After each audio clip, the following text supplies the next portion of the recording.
Forged in the fires of conflict, the Iron Kingdoms is a fantastic realm where magic and technology have combined to shape the landscape of war. Dominating the field of battle are the Warcasters, powerful individuals who possess the singular ability to command the mightiest warriors of the Iron Kingdoms, titanic, steam-powered automatons known as Warjacks. Their consciousness magically linked, the Warcaster and her Warjacks possess the power of a small army. When leading an army, they are unstoppable.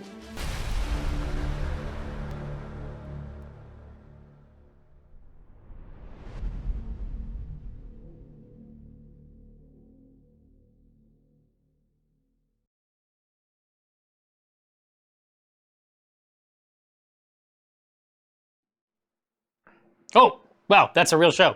All right. It's happening. Yeah, all right. So, There's no coming back now. exactly. So when we say it is happening, we mean War Machines. So we did we did a pre-roll before we got underway, and we determined that it was going to be a classic battle. It's actually a rematch from last week. A rematch. Myself versus Kiko. Our classic chosen factions in Warmachine have always been the Protectorate of Menoth, basically the center of morality and just behavior, you know, on the world, and then Kiko, which is the mean Soviets. Very red. Very red. Kador. So want to get dialed in? You want to jump over on that side? Oh, do you have the cool cams to show the? Do you have the cool model cams for the cameras? We also talk about the other people who will be playing. No. We will. Nonsense. Cool cams first. People later. No, we're not fucking around. Blam. This is how you would do it. This is how it would look if you were very serious about something. It would look exactly like this. But obviously, so Professional. exactly, très professionnel. So today, like I say, down on the you can see the iconography of the Lawbringer, the creator of man, the protector of Menoth. Down there, you got Kiko with his evil symbol. His animal? Exactly. But after Kiko and I get done with our ancient rivalry, then it's going to be Eric playing Crix, which is basically zombie robots. Yeah, effectively. Right? Close. Effectively. Yeah, necro. Excuse me. Understand that this is necrotech. But no. What's weird about them is that typically your zombie faction is sort of slow and lumbering, and in Warmachine it is not that. It is really fast and really, really weird and mean. And then you have Jamie, who used to play the Protectorate of Menoth, and she doesn't anymore because she's a turncoat. Every day but Tuesday. But she's gonna bring out. I mean, typically Signar is considered sort of like the good guy faction. They're probably the easiest to relate to. Yeah. In that, you know, they are zombie witches, free thinking, you know, free markets. Yeah, they typically don't persecute people for various beliefs unless you know those beliefs happen to harm other people. Exactly. They're very technologically inclined. They might be a little bit of back dealers, but that's because, you know, that comes along with just making good business deals. Yeah, exactly. And just because you Northmen don't understand how to sign contracts properly doesn't mean that Signar's at fault. No. It means you should learn how to read. But it's exactly super interesting faction. Lots of lightning, lots of nasty tricks at the tips of spears. But like I say, the next matchup would be Crix versus Signar. Which is another very classic fight in the canon. In fact, the video we just saw was Signar versus Denegra Crix, and Haley, right? Yeah. Oh, yeah. A classic old school stuff. Like I was looking over some of Eric's stuff before we were getting ready to get down, and that is the faction that scares me the most. Like really fast evil zombies that you can cast, really fast evil zombie robots that you can cast spells through. Yes. Is bad. Yeah, it's really bad. And also sometimes they spit acid, and that's also bad. They for people who really like to use raw materials like body parts, they do like to melt body parts a lot. There's a little bit of like a conflict of interest there. It's the deep look at that irony. sweet puddle of goo, but now I can't use it anymore. But it's a sweet puddle of goo. Yeah, it's a premium goo puddle. What am I supposed? How do I meet quotas? And they're just like, that's not my problem, man. And then they just wander off. Exactly. All right. Well, hey, you ready to get down? Yep. All right, let's do it. All right. Oh, and we also, ladies and gentlemen, we also have Will. Hey, I'm back. Yep, he's back. Glad to be here. Crotch cam, It's 100%. Mausoleum can now. Mausoleum really. cam, Like, 100% in effect. We've fixed that a little bit. I don't know what the mausoleum is supposed to represent in this case, but you know. Purity. Yes. Purity. Peace of mind. It's good. It's good. Now, hey Josh, can you show my dice cam? Oh yeah. This is the money right here. Here. So if you show my dice cam, which is very exciting, you can see, Precious Channel, that I have placed all of my dice with the 6 face facing up. Now this is called charging. Now you place the dice. It's like name it and claim it. You place the dice the way that you want them to roll. And over time, they learn that this is the proper face to expose, to the world. So you can already tell that victory is assured. These 6s are looking real good. I guess Kiko's already done it. He's done that as well. So maybe it's not going to go. It's an even playing field. The way that I want. Oh, and Precious Channel, if you saw our matchup between Kiko and I before, we were playing with the old school box sets. So those were the boxes that, back in the day, those were the sets that we learned to play on. It was a Sorsha set for Kador, and it was my Krios set that I learned to play on years and years ago. But these days, they actually have different boxes that have a whole new Warcaster, and they typically have another Jack swapped out. Yep. So I don't know. I'm pretty excited. I mean, I have yet to play with Malachus at all. You'll love him. He sets the world on fire. Yeah.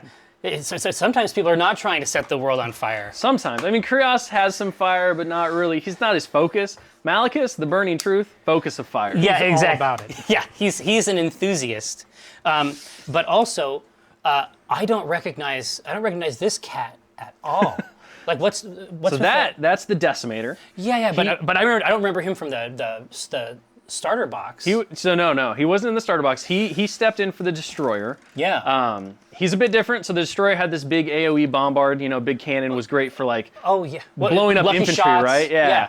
The Devastator, or the Decimator, excuse me, because everything starts with a D. I'm going to mutilate those words. Yeah. The Decimator has that sweet ripsaw arm, so it's got sustained attack, so once it hits you, it's just going to keep sawing through you. Yeah. And then the It big looks thing so is its cool. gun is a bit more anti-armor rather than anti-infantry. Oh, it's more of a shell. So it's more of a shell-like type projectile. It's got a sweet 6-shot revolver that I can't even imagine how they reload. Like those poor mechanics. That's why they'll cut off their arms and replace them. But yeah, so the Decimator is really cool. It's got beat back on the gun, which can help you position a bit. And it's got ROF2. So beat back when it hits, it basically it just shifts them back. Yeah, it shifts them back an inch, away. and then you can choose to follow up an inch. So you can use that for some pretty sweet setups where if something's just out of range, you can shoot something that's in range, beat back, and maybe get something else that's out of range. Beat back is a bit situational, but it can be really cool. It also has a rate of fire too. And has rate of fire too, shit. so it gets 2 shots on his activation, which is also a pretty big difference from the Destroyer. The trade-off, though, is that it's only range 10 as opposed to 14, and he can't drift on you. So, if people watch last stream, they saw the shot drift, even though he missed. He's not going to be able to do that here, so there's a bit of a back-and-forth trade. That artillery game. But I have to say something else. I don't recognize this motherfucker at all. And I don't like it. I know exactly what to do about Sorsha, right? And I know what she's up to.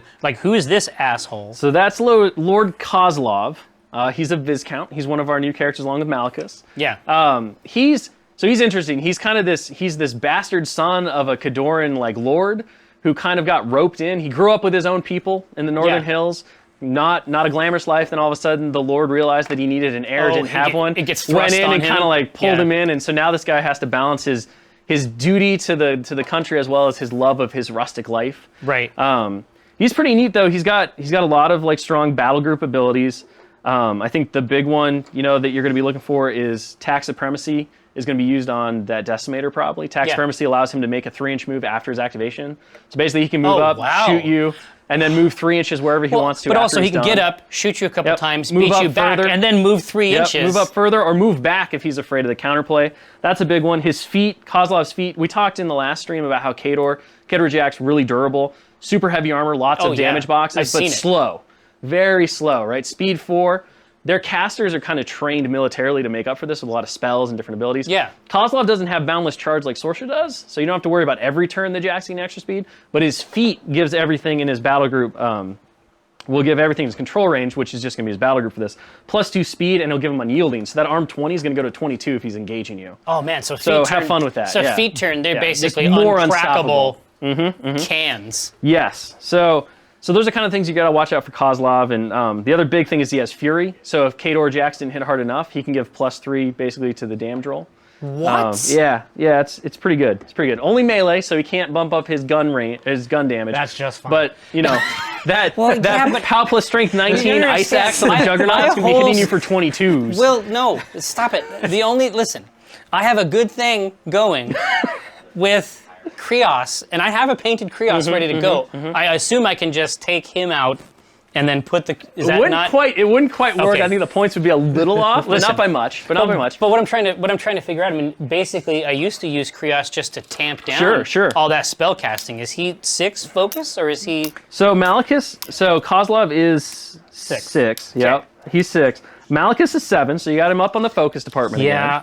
I think the big thing with Malachus is you're not out, right? You got Ignite, which is huge. That's going to give you +2 strength to your melee damage rolls. Yeah. So you can put that on the Castigator. All of a sudden, you've got 2 shots and an 18. Caster or on the Castigator. On the Castigator, right. you're big heavy. Because that's 16 per fist. Yep, 16 per fist. Going to go up to 18 per fist. That's going to help you crack through that arm. Yeah. You've also got the fire. The fire is great. The heat. I mean, you're going to be able to burn the world down with Raging. Would I be correct in assuming that Malachus's big trick is probably open fire? Oh yeah. Big trick, open fire, because that'll allow him to either shoot twice with his spray 10. He can't shoot twice with the spray 10. It only it's targets Warjack Warjack, only. yeah. Warjack only. He used to be able to. We took that away for good reasons. It used to be any model. It used to be, well, any model in his battle group, and then it got restricted to Warjack because once he started opening fire with the spray 10, it was too much. Hold on, then you had to seat him at the kids' table. Yeah. Well, we just moved him back a little bit. You still got the Yeah. Repenter, and the Repenter being able to shoot twice under feet when you got boosted fire damage. You're gonna like it. I think you're gonna have a lot of fun. Exactly. So just very quickly, when he says Repenter, we're talking about this cat. With the flamethrower. Right here, with the flamethrower. So you can see that there's this light chassis here that they share. This is sort of the melee variant of that chassis with this amazing shield that not only gives you, not only makes it more survivable, but any attack that comes from its front arc bounces the enemy away, often to the point where they can't get any more attacks that time. But this dude, I have never once fielded. Usually when I get more points in this game, I put a Vanquisher out. Sure. So the Vanquisher is sort of like that Bombard we were talking about, except anything under the template gets caught on fire. Set on fire. Right? And obviously that's a plus for me. But yeah, strictly melee Jax, that's going to be, for the big guy, that's going to be a big change for me with no weapon, just 2 big hot hands. Just think about him like a Crusader. Yeah. You know, like in With the old Ignite. Balliger box. Yeah. Crusader with Ignite, except he gets to swing twice at 18s instead of once. Yep. And we talked a little bit about before the game, but like power attacking with that guy is pretty solid too, because he can do throws with 2 hands, which is a big deal. Because it'll mean that you'll go off more often against the higher strength of the Juggernaut and the Khador and Jax. So you got some tricks. I don't think you're outmatched yet. It's all going to come down to how you position. Kiko's probably going to wind up going for the battle group destruction, where he's going to try to kill all your Jax. Yeah, exactly. And you're really going to be looking to kill Kozlov. He has a saw. One of his hands is not even a hand. It is just a saw. It is just a big Just a murderous saw, saw. Kiko. Yes. Fury upkeep pretty much seals that strategy. Oh my Pretty God! solidly. Listen, the saw is already a saw, but then if it does 3 more, okay. Yeah. It's not bad. It's Here, not bad. let's see how it's It'll good. be So, would you like to have your Jax, Kiko? I think I'm ready. All right. So just like last game, we're going to play with basically the battle group box scenario, which says that the goal of the game is either to destroy your opponent's Warcaster, which is their super soldier, sorcerer, battle mage, the guy who controls all of the Warjacks with their magical powers. So you can either kill that guy, and in any game of Warmachine, regardless of scenario, that will automatically win you the game if you kill all your opponent's Warcasters. Like a checkmate. Yep, like a checkmate. Basically king and queen in chess. Or in this level of the game, you can also win by knocking out all of your opponent's Warjacks. So you guys have 2 paths to victory. You got to pick which one, and you'll probably maybe switch halfway through, depending on how the game's going for you. Very likely. You're going to roll off for first turn. So high roll is going to get to pick whether they want to go first or second. 4. Okay. So Jerry once again wins the roll. Okay. So you're going to get to pick if you want to go first or second. The first player is going to get a 7-inch deployment zone. Second player is going to get a 10-inch deployment zone. I'd like to go second. Going second. All right, Okay. interesting. So now, Kiko, I'm assuming that you both want to stay on the sides that you're on since you're mic'd up and can't move anywhere. I'll choose this side, Okay, Will. okay. Fair enough. Fair Free enough. will is an illusion. But yes, there's the chance to kind of switch sides. Most people don't usually worry too much about it, but it can be important. Since I'm going first, I will have a 7-inch deployment. You'll have 7 inches, and Jerry you. will have 10. So if you're watching on the channel, you'll notice as soon as we heard who was going first, then we immediately started measuring out this zone. And I like to mark it out with focus pieces. But basically what this means on my side is that anything behind that, I just do that to mark it for my own use. Basically, that deployment zone is the places that I can put my figures. And so then once he has set his figures, I will set my figures out, which is why I took second. I want to make sure that I have something going on where I can at least pretend to be reactive to the Kadoran onslaught. Lord Kozlov is ready. Deeply immoral. All right, so once you guys get started, the game of Warmachine basically is played over a series of game rounds. Each round, every player that's playing takes a turn. On their turn, they're going to have 3 different phases. So you're going to have a maintenance phase, which is going to matter once Jerry starts setting stuff on fire. So that's where we're going to find out if models continue to burn, because they can, and take damage from it, if that fire is going to go out. There are a few other special abilities that will happen in the maintenance phase, but fire is going to be the big one for us in this game. You then move to the control phase. This is a really important phase. So what will happen in the control phase is that Warjacks will wipe all their focus points off. Warcasters will receive focus points up to their max. So for Kiko, it's going to be 6. For Jerry, it's going to be 7. And they can always count on that focus coming back. So basically, it's like an ever springing well within them of magical power. After they do that, they're going to get the chance to power up their jacks as long as they're within their Warcaster's control area. Control area is basically the range of magical control that a Warcaster can affect. You're going to power up your jacks by giving them a free focus, which is a big change from the last edition. It basically allows the jacks to do cool things that we'll talk about as the game gets underway. You're then going to be able to allocate up to 2 focus to each jack, bringing them up to 3 if they have a functional cortex, which is their magical brain meats that allow them to harness the energy of the Warcaster. And then finally, you're going to be able to upkeep spells if you want to. That's going to allow you to basically, if you cast a spell that is upkeepable, you can basically pay a lesser cost for it to go from round to round. And then we go into the activation phase. That's the meat of the turn, and that's where each model will take a turn individually activating. And once a player has activated all their models, the play will pass back over to their opponent. And at the conclusion of the second player's turn, a round will end, a new round will begin. So that's about it. But one more piece. So I mentioned why I put the focus out and then measured my robots behind it. The other thing that I was doing with the ruler is so my character has 7 of these focus points he was talking about. That's my eternal well. But if you multiply the focus by 2, that's my control range, right? And so these I can't really give them focus, and there's a lot of things I can't do with them if they're not in my range. So I wanted to make sure that I had them set up so that they were still easily within the range, but spread out enough so that I had some room to maneuver. Should we talk about terrain Absolutely. before we get started? Yeah.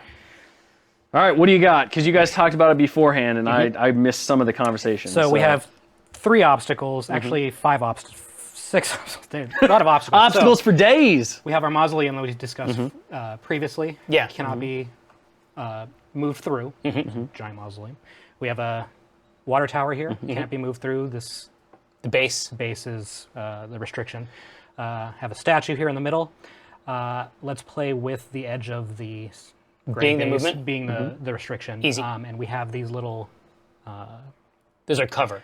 cover and also obscure movement, so you can't move through those. Got that one over there too. Yeah. We have 2 forests-ish. Grants concealment If you're fully within. and rough terrain. Rough so terrain. double So- move to get through, or your speed costs twice the amount to Yep. get through it. We have 1 hill here, which only benefit is You get +2 to your defense if you're getting shot on it, and then if you're basically it'll change line of sight, so you'll be able to see over things depending on your base size, and everything will be able to see you because you're obviously elevated, so it's easier to pick you out. And these are rough terrain too, right? Rough terrain here, and they also provide cover. Perfect.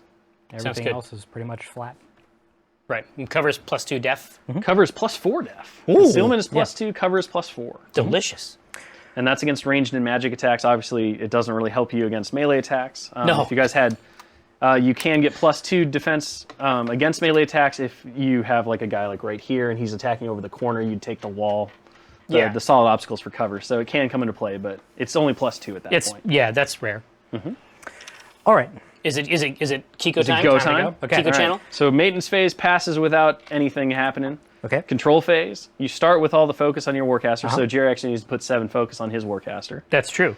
because we want to start him, advantaged and not disadvantaged. Well, no, and I forgot. It's just because of your new rule I know. that was designed to appeal to wastrels. Exactly. Where you get free focus. You do. For jacks. For each jack. That'll happen during your control phase, though. They don't start the game with that free focus. They have to earn it. They have to earn it. I've made my peace with it. Okay. So then we move to control phase. Control phase. So you're going to power up your jacks, 1 focus each. Jack will generate a focus. You can allocate up to 2 additional focus to each jack because they all have functional cortexes. I think 1 is just fine for now. Perfect. Yeah. And then activation phase. So now, one at a time, you'll pick a model. You will then get to do a move with it, and then you can do a combat action. Typically, combat actions are make attacks. Correct. So what I'm going to start first is activate Lord Kozlov. I want to get some upkeeps rolling. So I will start by putting Fury on Your chainsaw man, or both. All right. You can only put an upkeep one on upkeep. 1. Okay. So you can't double your upkeeps unless you recast it, in which case then it goes away from the other guys. Just for kicks, what is the PNS? Which for the channel means basically like the damage of that chainsaw hand. Yeah, the power plus strength. So when you What is it? fight with a melee weapon, Yeah. it's every model has a strength, Yeah. and then a melee weapon adds a power to it. Exactly. So it's abbreviated P plus S or PNS or Right. power plus strength, depending on how wordy you want to be. Yeah. But when he brings that thing down, like what's the rate? What's the PNS of this So fucking on the chainsaw? Juggernaut, on the chainsaw, it's 17, right? 17. Yeah, and Respectable. So if he gives it +3 with Fury, it's going to be Oh a my 20. God. However, the Juggernaut's the better choice because the Juggernaut's axe is 19. Oh, yeah, I P remember. plus S, so 22. Yeah, and the he's mat's just- and the he's just mat's gonna ruin solid. you. Yeah. So Yeah. the Yeah, they're both Mat 7, so they're both great at hitting things. the ability to continually hit is neat, but in terms of raw numbers, the Yeah, safest yeah. bet's probably the Juggernaut. Fury does have a penalty. Does it? It does. It has small drawbacks. Sadness? It's going to totally change Hiko's game. Yes, it's Jack's ruins critical. it ruins Jack's everything. getting bummed. to the Khador Ruins faction. everything. -1 def. I was excited for 2 seconds, Kiko. So the joke is Khador's def on their heavy warjacks are typically very low anyway, so the -1 penalty really doesn't matter much. To be fair, it means that your jacks will hit him on 3s instead of 4s, which is a huge swing in On terms of dice. 2d6. Yeah. Okay, Yeah. Fury is rolling on the Juggernaut. I'm going to start rolling Tactical Supremacy on my Decimator. That'll cost me another So 2. every time you cast a spell, Focus. each Warcaster has a spell Yeah. list, and I think I can bring it up on our fancy war rooms, right? Yeah, you buy it, right? So you can see on the screen there, you can see that's Kozlov's spell list. So every spell has a cost, a range, whether it has an AoE, a POW if it's offensive. They also have a duration, which tells you how long the spell lasts. That can be turn, instant, round, upkeep. And then it tells you if it's an offensive spell, and that means that you have to roll to hit for it to actually connect. right. So you look at both Fury and Tax Supremacy. They have a cost of 2. They have a range of 6. You measure ranges base to base. You do have to be able to see your target. So every model has a 180 front arc. So I can see like this. I can't turn my head. And so Kozlov can obviously see both of his jacks. They're both within his front arc. There's nothing obscuring them in the way. They're both within range 6, so you can cast them. And you'll see both of them have duration marked up. Because neither of them are offensive, they don't cause damage or anything. There's no AoEs or stuff like that. That means that next round, during his control phase, he can spend 1 focus point for each spell to basically keep them in play. And he won't have to spend 2, he can just spend 1. And he can do that regardless of where those jacks are on the board. So that's one of the cool things, is that they don't have to be within his control range like everything else. And finally, just for yucks, I'm going to start Chosen Ground rolling on Lord Kozlov. Yep. What's chosen ground? So while in the spellcaster's control range, models in this battle group gain Pathfinder and Steady. So as long as I keep that rolling. I know what Pathfinder is. Huh? Pathfinder Steady means that you can move through forests with a normal speed. Steady means they cannot be knocked down. Yep. So now you realize why you didn't bring Krios to this Yeah, fight. yeah. Well, no, it's so funny. He'd like, just be like, I don't care about well, your that's feed. part of why I'm excited to play with Malchus, because I've played Krios so long, and then eventually I switched to the Epic Krios, right? But the thing is that I reached into my bag for all of my old tokens. And like I was like, oh well, I need to have one knocked down for every target. For every target. No. Well, you can still knock things down, maybe if Chosen Ground goes if away. Chosen Ground goes away. You can headbutt, you could throw, you could slam. Exactly. So Lord Kozlov has a speed of 6, 'Kay. so he is now moving his speed 6, which is 6 inches. So hold on, does that knockdown apply to Kozlov too? Yes. Yes. Yep. Oh wow. Because He is technically he is in the in battle his group. control area. Well, and he's yeah, in his yeah, battle yeah. group. But you hold. So you're rolling 3 upkeeps. Mm-hmm. Okay. He's got that So- free focus. He's going to abuse Yeah, it. exactly. Kozlov does not have a ranged weapon. Even if he did, chances are Oh no, would no, not be in within range. no pistol. No Okay. pistol. No pistol, No. just a great axe. Just got his axe. Weapon master. Great axe. He is a weapon master, which makes him real nasty if he gets close to you. So Yes. you do want to watch out for that. I will now activate the Juggernaut. We're going to give him a little run. I thought we agreed to call it the Juggalo. So when a model runs, it doubles its speed. So we can take a look at the Juggernaut, and you'll see that it has speed 4.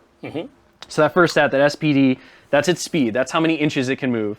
If a model chooses to run, a Warjack has to spend a focus point to run. It doubles its speed, and it can't do anything else. So basically, Kiko got to move 8 inches, double 4, and that's it. And I will do the same with the Decimator. You see the Decimator do the same thing. Now, the other stats that are on there, you've got Strength, which we talked about a little bit. That's how hard the model can hit. It also matters for certain power attacks. It's got Mat, which is its melee attack value. Everything in Warmachine is basically resolved with a 2d6 plus a stat versus a target number. So when you're trying to hit something with your melee attacks, you're going to roll 2 dice, you're going to add your Mat, you're going to compare it to the target's defense, which is DEF. If you equal or beat the total, the target number, you're going to hit. You then have range attack, works the same way as Mat. That's called Rat. That's the shorthand for it. And then armor, that's how hard it is to damage something. So where def is a meet or exceed to succeed, basically. Exceed to succeed. To hit. Arm is every point you go over with your roll, you're going to do 1 point of damage. Like dudes can only take 1 point. Everything on this table, though, is pretty robust, so it can take multiple points before it gets destroyed. Yeah, and part of that's factional, right? Yes. Part of it is because these are the two factions. Like every faction is going to have tough ass metal that walks around and fights Yes. people, but these two are just hulking, They're just ready to go, yeah. right? And then for the lore nerds, obviously, the background is that most of the jacks, a lot of the jacks, if you look in the book, are basically Khador frames that have been purified by the artificers, Yeah, right? the Protectorate, as part of its deal with Signar, because it had a civil war with them, broke off and split away. Khador and Signar don't get along, so Khador was like, hey, we'll kind of ship you this military-grade hardware on the sly. And how so a Khador lot works. of the initial, Menite stuff was Khadoran. Yeah, sanctified. However, Then it got weird. and they started to disagree a bit more and more. And so the Protectorate realized they needed to do their own thing. And that Castigator is actually really unique in that that is one of the very first Sul Menite specifically built from the ground up warjacks that they ever made. So that's a big point of national pride for them, and may have something to do with the fight that they're having right now. But yeah, so Khador and the Protectorate used to have a good relationship. Then they kind of decided that, hey, we're probably going to have some problems. And now they dislike each other quite intensely. Okay. So I've activated all of my models, and I am complete. You're complete. And Then I will give my freebie focus to everybody. I'm not going to until Are powered up. Yeah, exactly. And I'm powered up now. Until I activate my caster, I can't cast any of my spells. Now we're just so you'd getting allocate underway. if you wanted to, but you're probably going to choose not to. Yeah, not this turn. I'm not sure. I'm not sure So what then they can activation phase, so one Exactly. at a time. So we're going to start with. In fact, let me just arrange these correctly. We're going to start with the Revenger, which is this awesome spear dude here with that magic shield I was talking about before. His base speed is 5, but if I use this free focus to run, he can go 10 inches, which is pretty cool.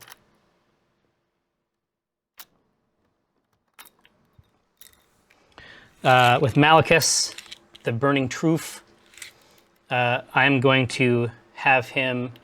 So if I have him run, then he can't cast a spell. Correct. Right? Now, one of the cheeky things you could do, if you had spells you wanted to cast, is cast it first. is you could cast and then charge. And you can charge because you can see Kiko's Jack. When you charge, you move your speed plus 3 inches towards the model you're charging. You basically have to do everything you can to get within melee with him. We know you'll fail. And then once you fail, if you don't reach melee with that target, your activation is going to immediately end. That is cheeky. It's cheeky. It's kind of like the charge. It is cheeky, but by the same token, I have no interest in running. Like, let's say that I did that. You would be basically running straight into the jaws of and then Saw. you would shoot me. Yeah. Well, Saw is one thing. You'll shoot me twice with the gun, and then grind me to death with the Saw. I say no. I'm totally okay with it. Of course, you're okay with it.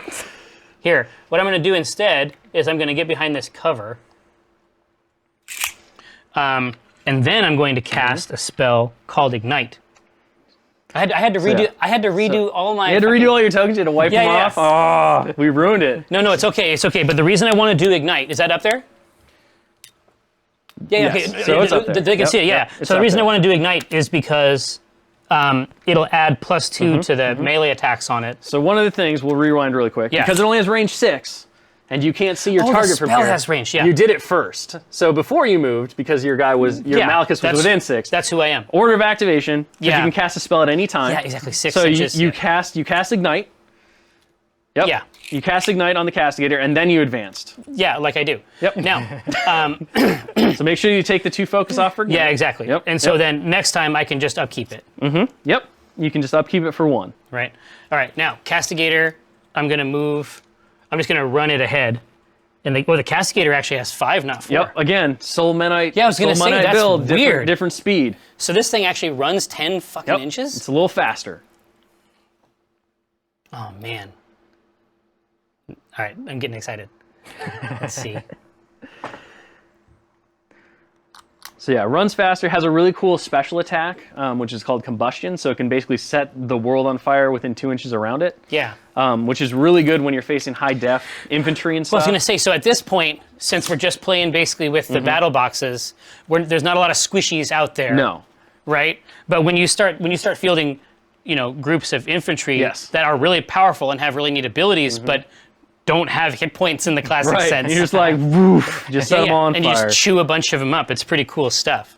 The other cool thing about the Castigator is it has Ashen Veil, which Malachus does too, which basically gives it this cloud of like smog and ash around it. Yes. Which always grants it concealment against ranged and magic attacks. So it's always +2 def against ranged and magic attacks. Yeah. And then against living models, so not so much the jacks or the undead zombies, but against living models, they kind of choke and gag on that ash. Yeah. Which means they suffer -2 to their hit rolls.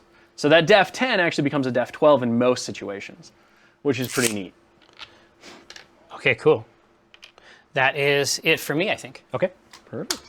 All right, so that would be the conclusion of round 1. And we would now enter round 2. So, maintenance phase. Yep. You got nothing. Got nothing. Control phase. So Kozlov will get all 6 of his folks back. Right. And Jax will power up. You'll allocate, and you can upkeep. So you're spending 3. You're spending 3 a turn just on upkeeps. Yep. Just on upkeeps. Till he decides he doesn't want to, You're and filling then, up on bread. Let him go. But the bread is so delicious, Jerry. So I have a rate of fire 2 on my decimator, but before I allocate, I want to pre-measure. That's right, and you can measure any distance. So threat range on the dozer is 14 inches. Okay. That's 10 inches for the shot, 4 inches for the move. Yes, exactly. The Warjack. Yep. That is going to be out of range.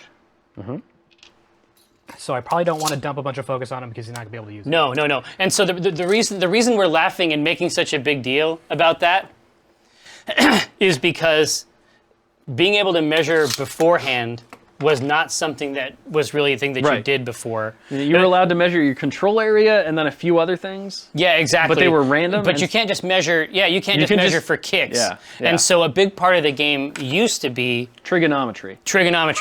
Basically investing in jacks, and which I found exciting. But you can have a few turns like that where You're like half an inch out or whatever, and you're like, oh, well, exactly, this didn't work.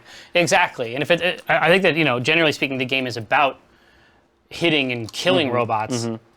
Yeah, I mean, it was kind of a level of, once you learned how to do trig, there were so many different things you could measure that you basically were pre-measuring, but it was a barrier to people who are trying to enter into the game, because they were the ones who got caught with like the half inch. The other thing that happens is, it's as precise as people try to make it, it's you're still physically manipulating models and stuff. And so being able to be like, all right, let's measure this before I commit. Do you agree that it's this distance? Exactly. You can solve that right away. Like when you say, no, I think you're out, I can be like, okay, I agree. I'll move on, right? It's not, I did this, I'm pretty sure it's in, now let's argue about it for like 5 minutes. Well, exactly, and like the focus, where you get the free focus on the jacks, I mean, really, it's in the pursuit of using more spells and being... just making the game faster, more aggressive, it's a bit more fun, ultimately. More like a movie, basically. So tell me about Malicus's hurdy spells. Oh, his hurdy spells? Okay, so the things that you want to know about from old Malicus, the ones that I can actually fire at you, is Scourge. That has a cost of 4 and a range of 8, and a range and an AOE of 3, right? It also deals a POW 13 hit, but it knocks down units. So I'd be able to hit you and do damage, but nothing functional because of chosen ground. Tell me about the sprays. Ignite, we have the spell too. So Ignite, you remember from Krios, basically it's just a ranged fire spell, range 6, cost 2. Oh no, that's the melee one. I'm thinking of Immolation. That's 2 cost, range 8, POW 12 hit, and then on a critical hit, you catch on fire. But the main thing you're probably thinking about is the Scouring Flames from my crazy magic torch that is hooked up to my rig there. That is for vaping, exclusive. It doesn't, no, it actually hurts really bad. It's a spray 10, so it's the whole thingamajig. One ROF, POW 13, and then all the things that you would associate with fire. So just to be clear, no sprays through an arc node. No. Sprays through an arc node. No, spells definitely. No sprays. Gotcha. Now, he can use open fire to shoot twice with one of his jacks. And that's cost 2 and within his control. Interesting. Yeah, that's a wild one. Yeah, that's a different one. Well, I don't like it. No, it sucks, obviously. But let's get this going. Okay, so not going to allocate any focus to my jacks because they're not going to be able to use them. The Juggernaut's not going to get into melee range. I previously measured, and my Decimator's not going to get into firing range. So I'm just going to keep these 3 focus on Kozlov. And I will start by activating Kozlov. my Decimator. What's he going to do? He is going to move a regular 4 inches. He's just going to walk in. So normally you'd take penalties for the rough terrain, because we said those areas are rough terrain. But Chosen Ground says you have Pathfinder, which means you ignore rough terrain. So you don't care, Jerry will care, and that makes Jerry sad. Okay. Yeah, I'll cry. Juggernaut wants to party, so he's going to run 8 inches. That is party zone right there. He's going to party hard. Kozlov is going to also run 12 inches and seek cover just in case you decide to do some boring stuff. So one of the big things to remember is that sprays ignore cover. Correct. So when he douses you with a flamethrower, cover won't matter. When he tries to shoot you with a spell, cover will totally matter. Got it. So that was my very quick turn. Yeah, this is really interesting. All right, so first things first. Yes. No maintenance phase. Go ahead and put 7 focus back on Malicus. And one of the things we haven't really gotten into what focus does, but one of the important things is that you want to leave focus on your Warcaster, not take it off even if you didn't use it on your last turn, because they can use that focus to basically slough damage. So their armor creates a magical powered energy field around them, and every time you spend a focus that's on your Warcaster, you can ignore 5 points of damage that they take. Yeah. Once per attack. Exactly. Back in the day, don't get confused, but back in the day, the amount of focus you had was basically like a buff to your arm stat, so it shaved damage off of every incoming thing. Now basically you sort of buy you buy off 5 Yep, points of yep. damage, but it's only per one attack, once right? per attack. Yep. Yeah. So you can't like spend 3 and ignore 15. You can only ignore 5 at a go. Right. Would you mind if I reposition? No, that's okay. So We haven't played in a long time, Keek. there we go. Yeah. So Because that's you a didn't part run, of you get to tactical reposition. supremacy. Yes, That's it's a right. free. It's a 3-inch freebie. 3 inches as long as he doesn't run, because running will ignore the tactical supremacy because his activation ends before tactical supremacy goes off. And it says that on the spell, basically. Interesting. No, now he's even closer to you. I know. Well, he's fucking baiting me, is what he's bringing doing. it on. Now, because this is a totally new War Machine, I'm wondering what kind of shit I can start with this Castigator. So before I do any stuff, I want to make sure. So this has a movement of 5, and if you charge, you get your base movement plus 3 inches. Yep. And that's just a basic part of that type of power maneuver. Yes. Right? Yep. So Cost of focus to do so. yes, Yep. yes. So that doesn't get me anywhere near where I want to So be. I believe the Castigator has 1 inch of reach on its melee weapon. So basically, if something's within 9 inches of it, it can charge it successfully and very engage it. easily. Yep. God, this is so fascinating. All right. So really what I want to do is I just want to get up into Kiko's face and really, really, really catch him on fire. Fire's good for you. That's all I want to do. Yes. In the same way that like girls just want to have fun. Malachus just I mean, wants or to are said to. be on They're fire. said to. They're said to only want to have fun. That's a stereotype. Yeah, it's But, true. It's unproven. But Menoth actually legitimately does just want to set people on fire. Well, it seems to me like the super interesting play is to bottle up that decimator and then just try to devour the caster. Right? That certainly will. Taking out the caster will certainly win you the game. Okay. All right. Sometimes I do weird things. So here's what we're going to do. So you said that in the last game, and then you just lit people on fire. Right. So Yeah, not- you did not that kind of weird. play the normal game. No, yeah. Ultimately, it was normal, but what got us up there was bizarre, as I'm sure you'll recall. It involved a tavern, and I don't remember. Yeah. A tavern and a lot of immolation No, it spells. involved the Kree House. The Kree House. Who are you activating? I am going to activate So, the Vanquisher. Make sure Or that the make Revenger. sure that you allocate if you want to allocate first. Yeah. I don't think he has anything that he really wants to do. There Or are other can warjacks do. who want to do things. No, I think Okay. that actually, you know what? God, let's just get nuts. Let's get fucking wild. All right. I'm gonna, just for kicks, I'm gonna put a focus on here. I'm gonna spend 1 focus to maintain immolate or ignite, right? Yep. Okay. All right. All right. Here we go. I'm going to activate the It's Revenger. on. Yeah, Things yeah. are happening. Activating the Revenger. Okay, and it is. I'm going to charge Okay. with the Revenger. Okay. So that'll cost you a focus. You're gonna get 8 inches. And Very once you, easily.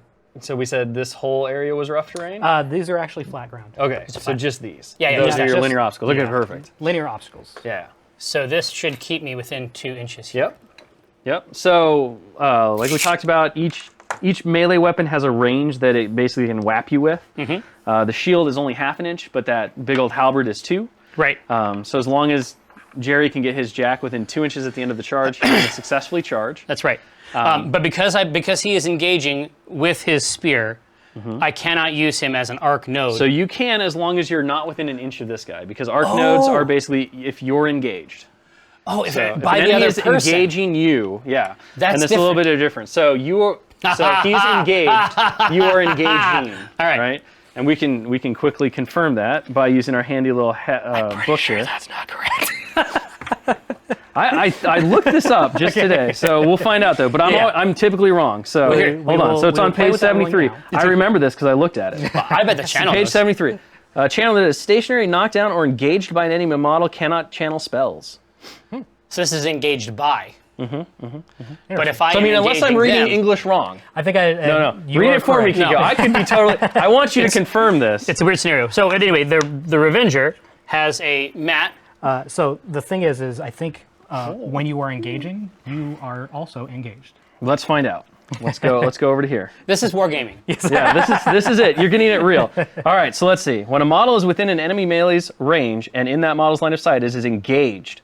When a model has an enemy model in its melee range and line of sight, it is engaging that model. When a model is either engaged or engaging, it is in melee, which prevents it from making ranged attacks.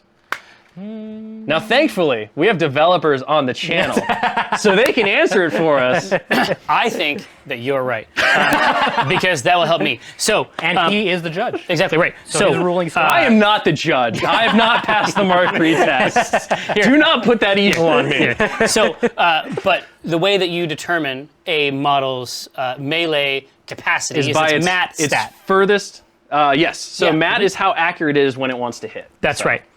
So the Revenger has charged the Decimator, right? The mat is 6.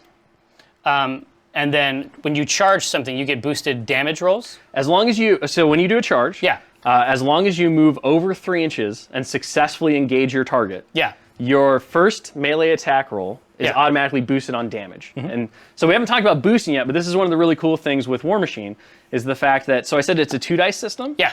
So with focus points and through things like charging and other effects, you can Right. basically go from 2 dice to 3 dice. And some things will even allow you to have more dice. Right. And that completely swings the math. So the focus points are really important because what they allow jacks and warcasters to do is to boost attack rolls and damage rolls at 1 point per boost. And you can only boost a roll once, so you Right. can't boost like 4 times. No, for an no, no. attack There roll. really are hard limits. Yeah. And you can also use them to buy additional melee attacks. And in some cases, if a model has a rule like reload, they can buy additional ranged attacks. But that's the importance of focus is that it allows you to get way more out of your battle group than you normally would be able to otherwise.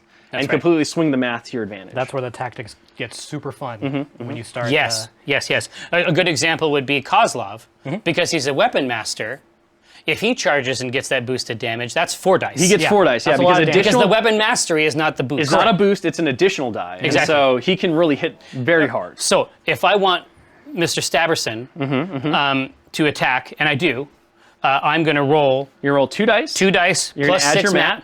And you said that or his defense is 10, 10, right? So on a 4 or better, you hit him. I think you're probably pretty good. I think it's going to work. All right, I have my doubts. here we go. Here comes the roll, All right, George. Here we go. Dice cam. Dice cam, please. It's the best cam. It's a premium Oh, cam. there it is. Boom. So, So an 8. that's an 8. It's 14. over. Totally hits. Yes, it's no fine. problem. Now, the damage is not going to be anything to write home about. So it starts out at 13. Your armor is 20, Correct. right? So I'm going to roll 3d6 At a -7. at a -7, which is the difference between the power, the P and S, and the armor. Correct. Right? So for every point over his arm, you're going to do 1 point of damage. That's to right. him. That's a really good roll. Wow. Super decent. That's a really good roll. Yeah. So that's 15. -7 is 8. Yep. And so on jacks, you can see that damage grid there. Now, unfortunately, we're not going to be able to mark this live for you, but you will see the damage come up. So on the damage grid, on the card, you'll see there's columns 1 through 6. And then there are a bunch of rows. Each of the colored boxes is a damage box. So what Kiko's going to do is he's going to ask for a column, which was a 5. Okay, so starting at the top of 5, the first unmarked damage box on 5, he's going to mark one at a time, 1 point of damage going top to bottom and then left to right. And so if he ever goes off the track, he just swings back around. And he does that until he has all 8 boxes marked. Now, if any of you see those letter boxes, those are all jack systems. So L is left arm, M is movement, A is the arc node, C is cortex, and R is right arm. If all of those lettered boxes get filled up, that means that that system is crippled, and that will impose different penalties. We also forgot powerful charge, which didn't really matter, but it is, in it this- is true is that you had, I believe you had +2 Plus to 2 your to hit roll attack 'cause rolls. you charged. Yeah, exactly. So Sorry about that. you had a 16 instead of a 14. Thank you, chat, for reminding me of Yeah, that. against the Khador Jack, it might not be a big deal. So yeah. All right, so you did 8 points, right? 7 points. 7 points to the 5. Exactly. Respectable. Respectable. Clean. Light Jack versus a heavy Kadoran Warjack. That is a great Yeah, roll. it's a David and Goliath Uh-huh. scenario. Now, my Repenter, which is the flamethrower flail dude, is going to roll up over here as well. Oh, we're just gonna gang up on this this a poor charge or a man, run? huh? This is just going to be a run. Okay. Oh, you're not gonna spray him, huh? Well, I don't think I have the range. Well, your honestly. spray is 8 inches, and you have 5 inches, so you could pre-measure. Yeah, I guess that's Right? true. I could go from here. So we could put down a little proxy base to say where you go. I got it. So like right No, to it there. ain't going to do it. It ain't going to do it. It's cool, though. I considered it, but I don't think it has All a right. range. So you're gonna run. Yeah, I'm going to run. So I'm going to put the Repenter out here. Okay. And then he's done. Then I You want to think... make sure to leave one focus on him because it only costs 1 to run. Oh, yeah, And, but... and that matters only because in certain models can strip the focus. yeah, from yeah, you, that's true. or gain benefits because you have focus on you. That's So true. It's Now- just a good habit to be in. In this game, it wouldn't matter. Exactly. Now, I didn't come up with this maneuver until halfway through my turn. But here we go. I should have loaded this thing with focus to pound on this Kadoran Jack. But I didn't come up with this. I didn't come up with the new maneuver to take the flamethrower guy and move him out of the way for a charge lane until halfway through. So And then it worked. exactly. No, honestly, I think that this works great. All right. Looks like, well, if you go edge to edge, so you can go up to 9 just to make sure that you can get within melee, because I'm not sure if that's an inch. And you'll definitely want to make sure that it is. I think that you're good, based on the very front edge. You've got it like by the hair. Okay, so the Castigator, which I have never ever used before, All right, so he's going to charge in is going to charge in with his flaming flame fist. flame fist. Exactly right. So that is Mat 6, PNS 18 And from the Ignite. the Juggernaut is -1 def from Fury, so it is a mighty def 9. Impossible to hit. So, yeah, Dice Cam over here. So that's it. You did it. Congratulations. You got it. You're really good at Warmachine. So boosted, and that's boosted damage. So that's going to be 3 dice 6. Now, last time there was a much bigger delta between the PNS and the armor. This has armor 20, but the PNS on this is 18. So it's really 3d6 minus 2. Yep. And you rolled way worse this time. Yes, Yeah, exactly. So that's 5 points of damage. 5 Give me points a of damage column to column 1. Now, then I'll just bring the other fist. The other fist is a free attack. Yep. Right? So when you make a combat action, when you make melee attacks as your combat action or ranged attacks as your combat Yeah. action, you can make 1 attack with every weapon of system, that type you have. So you have 2 fists, so you get to make 2 initials basically. Exactly. So here comes the second attack. 2 dice 6 minus 2. Oh, sorry, I have to hit first, but I feel confident. Yes. 2 dice 6 minus 2. In this case, That's much better. Yes, is 8. No, 3. 7. 7. 7 call? 2D. 7 2. You're 4. Okay. You're 4 reels. Ah, what just happened?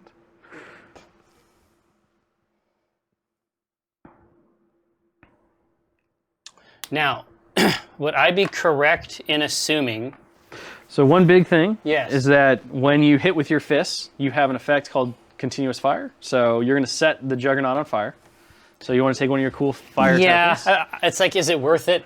Here, I mean, you never know. You Here, could spike so- some damage. here, so you could pressure- spike some here, damage. It's so only a 9 I to was do gonna up say, point. Precious Channel. I just want to make sure you understand why I'm laughing about this. So, fire, the base damage for fire in this game is 12 points. And the base armor on his gigantic robo-mechanoids is 20. So I need to roll better than an 8 on 2d6 for him to even notice That he's on fire. that he's on fire. That's can do what it. I'm saying. We have faith. We have faith. Yeah. Typically, when you set a Kadoran heavy Warjack on fire, it just makes them cooler. Yeah, no, it just makes them more rad. Yes. It's just like special effects. All I've done is increase their special effects budget. Now, we've already done all kinds of weird All right, stuff. so just to be official, the Yes. Twitter stream agrees. You can currently channel through this bad boy. Of course. Okay. Yeah. We're good to Engaging go. but not Good to go. engaged. Yeah. Because Good to go. so many of my Krios strats involve. I mean, that's the whole point of the fucking Revenger. Yes. It has a 2-inch. It can engage you. Yep. While its crazy arc node thing just Pokes you from a distance. It's Pokes you from a it's distance. BS, but listen, that's the thing. Like that's the thing that I have heard like about each of the factions, right? Is that all the factions are broken Just in different ways. in their own ways, right? Everybody's got a trick, right? And it's okay. Except for Jamie. When Jamie Except for Signar. Yeah, except for Signar. That's obviously total BS. Let's see how this goes. So Malachus is going to roll over there. I've got some focus. You do. Some focus. And I'm going to try to cast spells through my arc node. Now, he is in cover, Yep. so he has +4 Yep. To his defense. to his defense, which is what? His base defensive stat is 15, so that brings him up to a So it's going to be a 19. 19. Wow, that's amazing. So adding your focus stat of 7, you're going to need 12s to hit him. On 2d6. 2d6. Well, you could boost and go to 3d6. It's not impossible, Jerry. Here. Also in Warmachine, a roll of all 6s always hits, as long as there's 2 or more dice in the roll. Yeah, And a roll of all wherever ones 2 or always more misses. are Yes, gathered in yes, his name. yes. So I'm going to try one immolation All right. just for kicks, even though it's stupid. Are you boosting? Yeah, I'm going to have to boost. Okay. So In order for it to work at all. Boosting the to hit. All right, so I'm going to roll 3d6, and you use your focus stat. Use your focus stat as, that's basically your magical ability, your prowess, if you will. All right. So you're going to add 7 to your roll. So you need a 12. Yeah, on 2d6. It's possible. Yeah. Not that way, 6, though. 7, 8, 9. That's less. That is 3 less That's than less. what you were looking for. I'm going to leave the rest of these on here. Sounds good. I think he might need them. He may need them. All right, Kiekerzord, Okay. I am complete.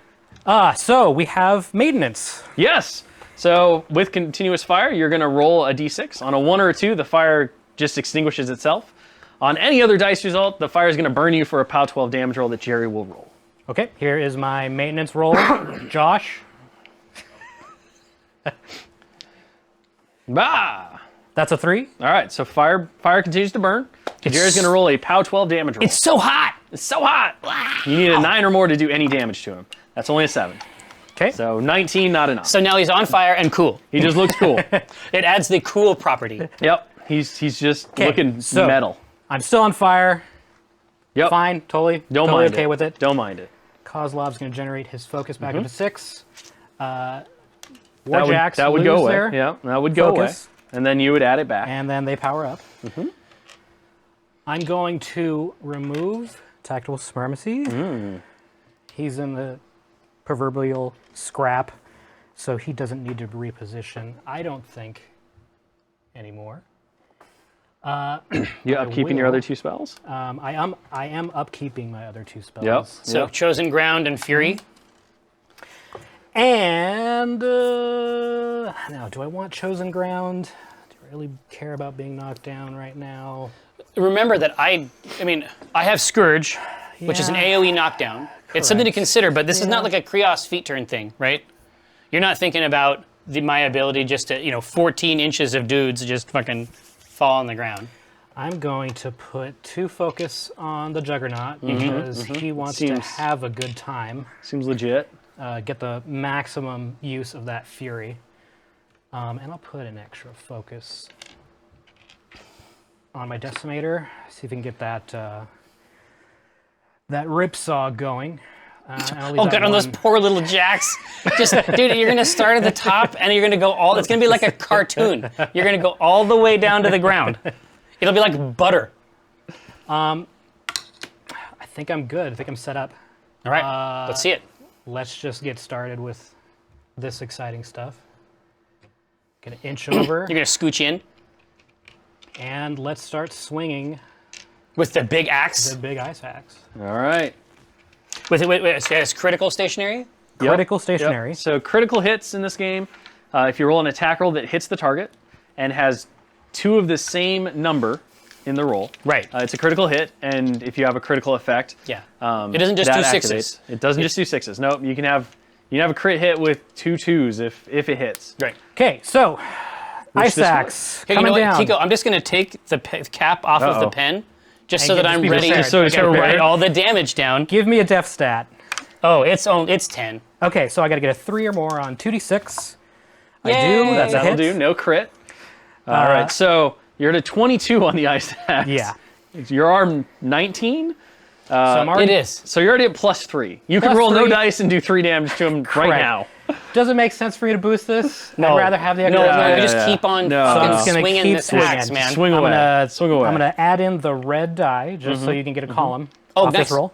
So I got a plus. That's very convenient. +3. Yep. Okay, plus Whatever 3. you roll, +3. Not So, a great not a roll. great roll. But I'll take it. 7 So to the 1. 7 to the 2. To the 2. All right. Just for kicks, I'll get my punch in on my open fist. Bam. Just a little fuck you. Plus 3 to that damage on that love punch it. also. That's great. Because it is a melee attack. Oh, I know. So I need a 3 on 2d6. Punched it. Yeah, no That, problem. fist lands. Done punch So the this column. is off 1. So it's a 18. Yep. 18. So dice -1. That's a better roll with the punch. That's a real good roll. God. So that's Is that a 9? A 9 to the second column. Well, the second column is completely annihilated. I love it. All right, so movement is now crippled, which means that his def drops to 5, not 7, but 5. Okay. It's a big holdover that I messed up last time.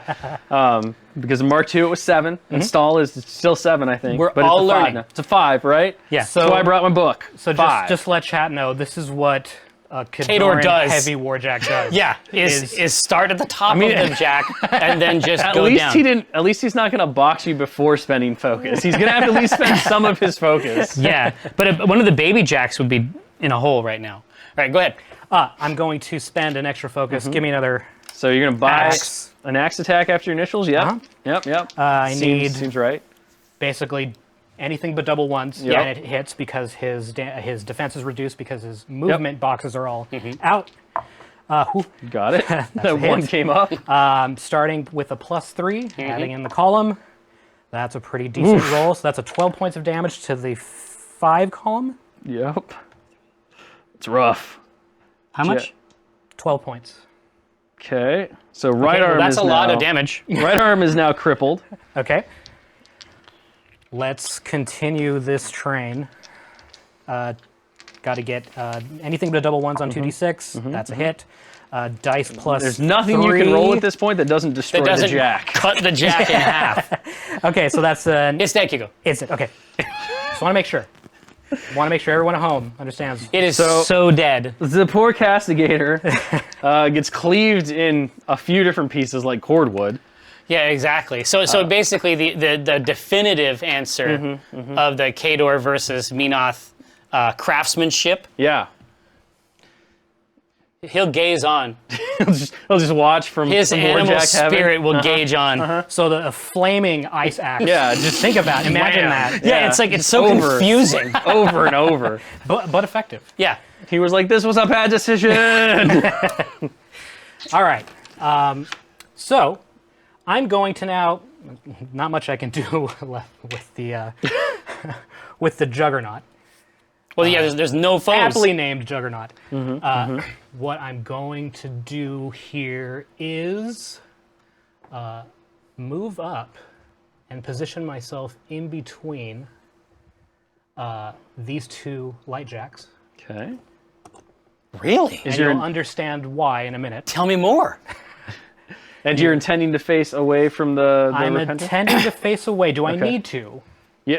Depends what you're trying to do. You know what I'm trying to do, because your shield has a special effect. Oh, sure. So no, you don't, because I don't? again, you can make a melee attack against anyone within your melee range and within Okay. line of sight. So you could face this way, and your shoulders, as long as Okay. they're lined up on the base, you'd be Then fine. I will do that. But yes, you don't want that shield to bump you away, Right. Because it bumps you directly away. So you So would typically, if I were to attack the, what's the name of this jack? Revenger. It's The a Revenger. Revenger, it would bounce me back 1 inch, and then eventually I would be out of melee range, depending on the number of attacks I do. But if I position him in between jacks, I will simply stop at his other jack, and I wouldn't have to worry about being pushed out of melee range. So I will start by working on your arc node. I need to take that out. Okay. Toot sweet. So I cannot use my dozer Nope. because I am in melee range. I am engaged. Yep. Oh, is the dozer what they call that? That's the name That's of the the big cannon? gun. The cannon. Yep. Nice. So he's going to use his rip saw. And that is a mat 7 versus your So- defense of. The def on Oh, the Avenger. def on him is 12. Okay. So I need to get 5 on 2d6 Godspeed. now. But since the ripsaw has the sustained attack trait, Yeah. if I land one melee hit, Yeah. or the initial melee hit, melee hits after that Oh, so that's- automatically hit. Okay, so that's interesting. So so you were encouraged to boost the first hit, Just and to no make others. sure, yeah. I mean, otherwise Yeah. I could attempt 3 more attacks. That's super cool. But I think I want to boost it and just guarantee that Yeah. second That makes attack sense to me. hits. So the saw starts spinning, Yeah. comes down. Comes down. I need a 5 on Sparks start 3d6. flying. All right. You got it. I did. It's even a critical, Even a although critical, there's no but critical there's effect. no critical Yep. effect. You just get the sustained attack. It's freebie. Now, Yeah. your arm on that light warjack. From the front is 19. Yep. Okay, so So- my ripsaw is a 17 PNS, so I'm dice -2. And the reason for that is that it's a 17, but he's got a shield, and the shield gives him +2 to attacks in the front, and that's why Jerry said in the front. So it's a 19 until that shield arm gets crippled, and then he'll drop back down to a 17. I'll do my best. I just saw it right off. Surgical. 2d6 minus 2. I'll throw in the column dice just love it. because not a great roll. Dice -2, so that's 3 points of damage to the second column, Uh-huh. and I'll have to spend 1 focus to buy an additional attack with the ripsaw. Shield's It getting automatically hits. Yep, with sustained attack. So I'll just roll my damage roll. And you would bounce away an inch, so you wind Oh, up okay, like so I something would- like... A little Yeah, bit closer. There's arms in the way, but Yep. it's inconsequential at this point.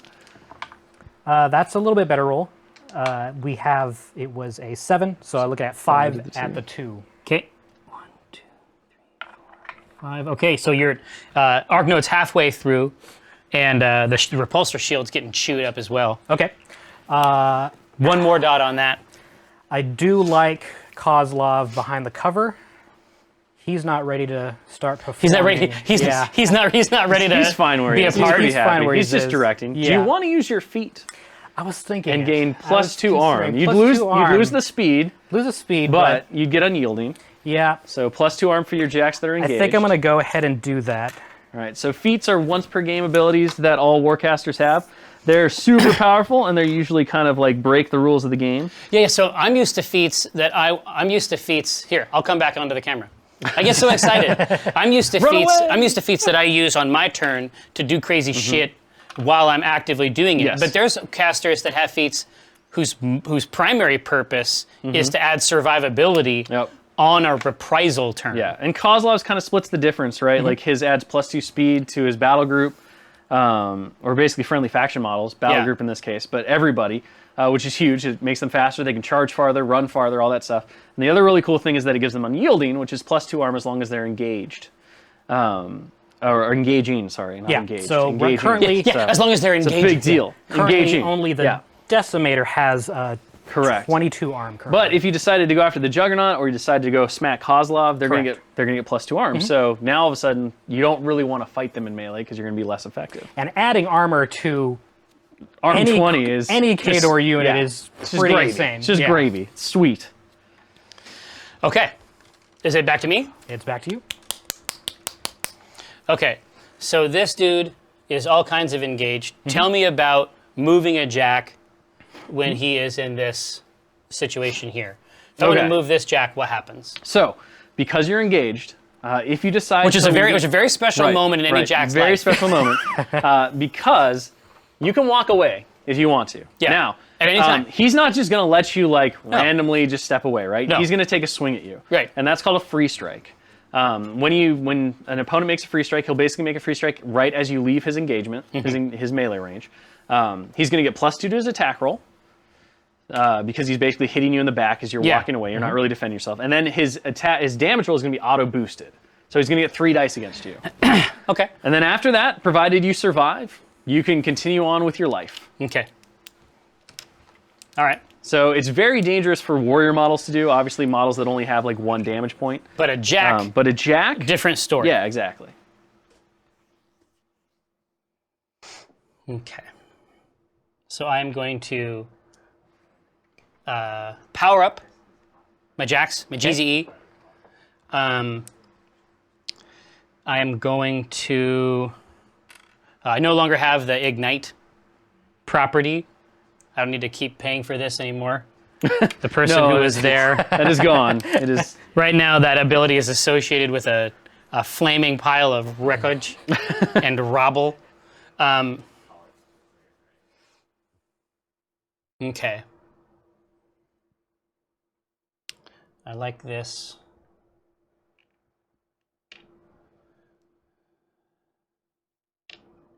I think I like that. I think that's what I like.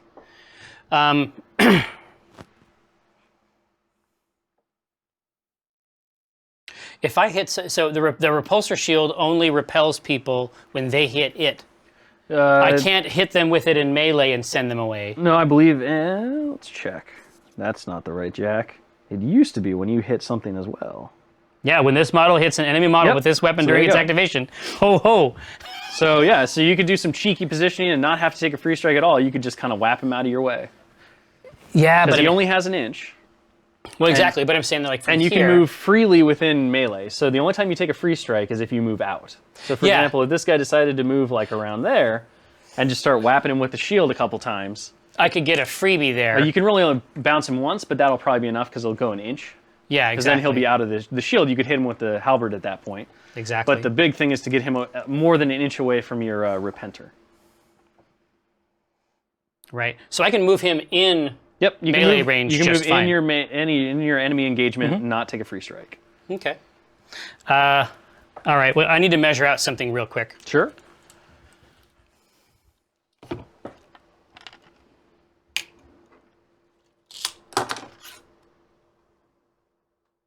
Yep. Okay. I think I know what to do.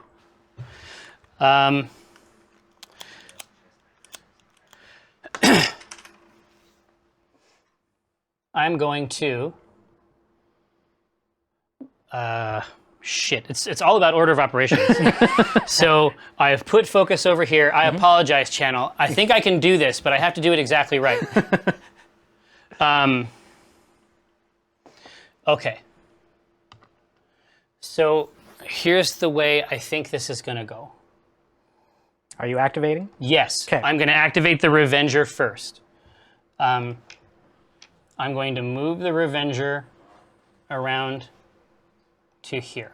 And then I am going to... Probably want to go all the way just to get it. Make sure that he goes out. You want to get base to base with the repenter so that he'll go away. this way. Yeah. Okay.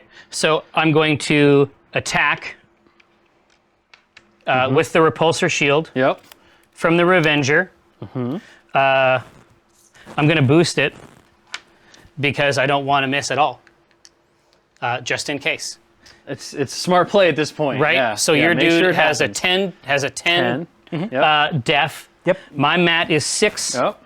I need a 4 or better on 3 dice. You got it. You got this. You got this. Okay. You do have Okay. it. You do have it. Now you get bounced 1 inch away. All right. So go. Let's do this right. A half. Another one. So you go right to there. Okay. Did you spend that focus? Yes. Okay. He did boost. So he'd still be within your halberd range, so you can just take a free halberd shot on him. It probably won't do much, but you could spike the roll. That's a hit. You did hit. Hit. No, you need a 4. And then obviously the Halbert, Stephen Halbert, Yeah, halberd. is 13 plus. You have 20 armor. So 22 armor. 22 because he's, unyielding. And- You did a point. You did a point. Give me a column. Point's a point, Jerry. 3. Okay. Now, so we've dealt with that. So Now- your Repenter is no longer engaged, so now can move freely, can make ranged attacks. All the important stuff in life. I want to measure from the Repenter Yep, real quick. yep. So that seems pretty clear. Looks legit. Looks legit there. Okay. I'm going to move up. I'm going to activate Malekith and activate my feet. All right, so Malekith's feet. Malekith, yeah. Raging Inferno. So when an enemy model suffers a fire damage roll while in Malekith's control range, add an additional die to the damage roll. So again, not boosting. So you can boost on top of that for 4 dice. Right. Additionally, fire continuous effects that affect enemy models in Malekith's control range cannot expire. So the really cool thing about Malekith's feat is basically, as long as you hit your target, you're going to get an additional die in your initial damage roll, and then the next turn you're guaranteed to get a POW 12 fire damage roll with an additional damage die. So it's a pretty sweet 1-2 combo there. Okay. This should work. Like what I think I'm doing here should work. Yep. Right. So I'm going to use my Scouring Flames magical torch thing that burns with the light of the Creator of Man. Is that a range attack? Oh, it is. Okay. Can we just check to see if He should not be within 1. inch? Let's check. Let's check. I don't have to be. I think I'm okay. you're all right by the slimmest of margins. Yeah. Now, so here comes the heat. But it's real close. Yeah. It was a good check, Nico. Here comes the heat. Obviously, first I'll attack this thing. It's not going to matter at all. So you have to hit before you get to put the fire down. Exactly. I know we're excited. So it's rat. No, I have a lot of fire. I can put it out. So my rat is 6. Yep. His And def is 10. His def is 10. You hit him. 10. Yep. He's on fire. He's on fire. But doesn't matter. Yep. It's POW 13 on POW these. 13, And since it's my feet turn, Yep. I get this automatically boosted. One important thing to note is that normally when you target a model that's engaged or engaging by Yeah. an enemy, you suffer a penalty to your shot. But sprays don't suffer sprays, that. exactly. So you just go right through. Well, and there's another awesome rule about sprays that we'll find out about in a second. Oh shit. Oh, that's a good roll. Okay, so that's 8, 13, so that's 26.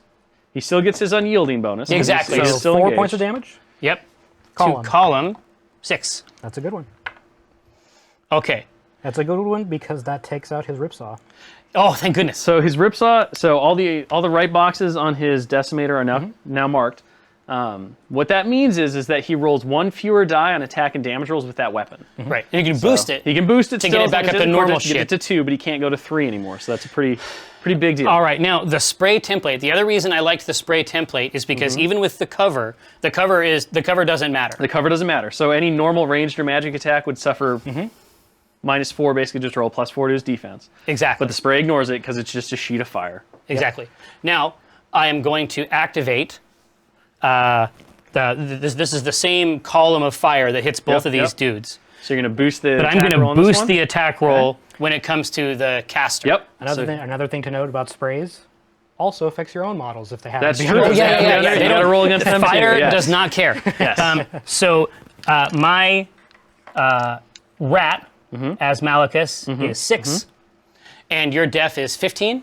Correct.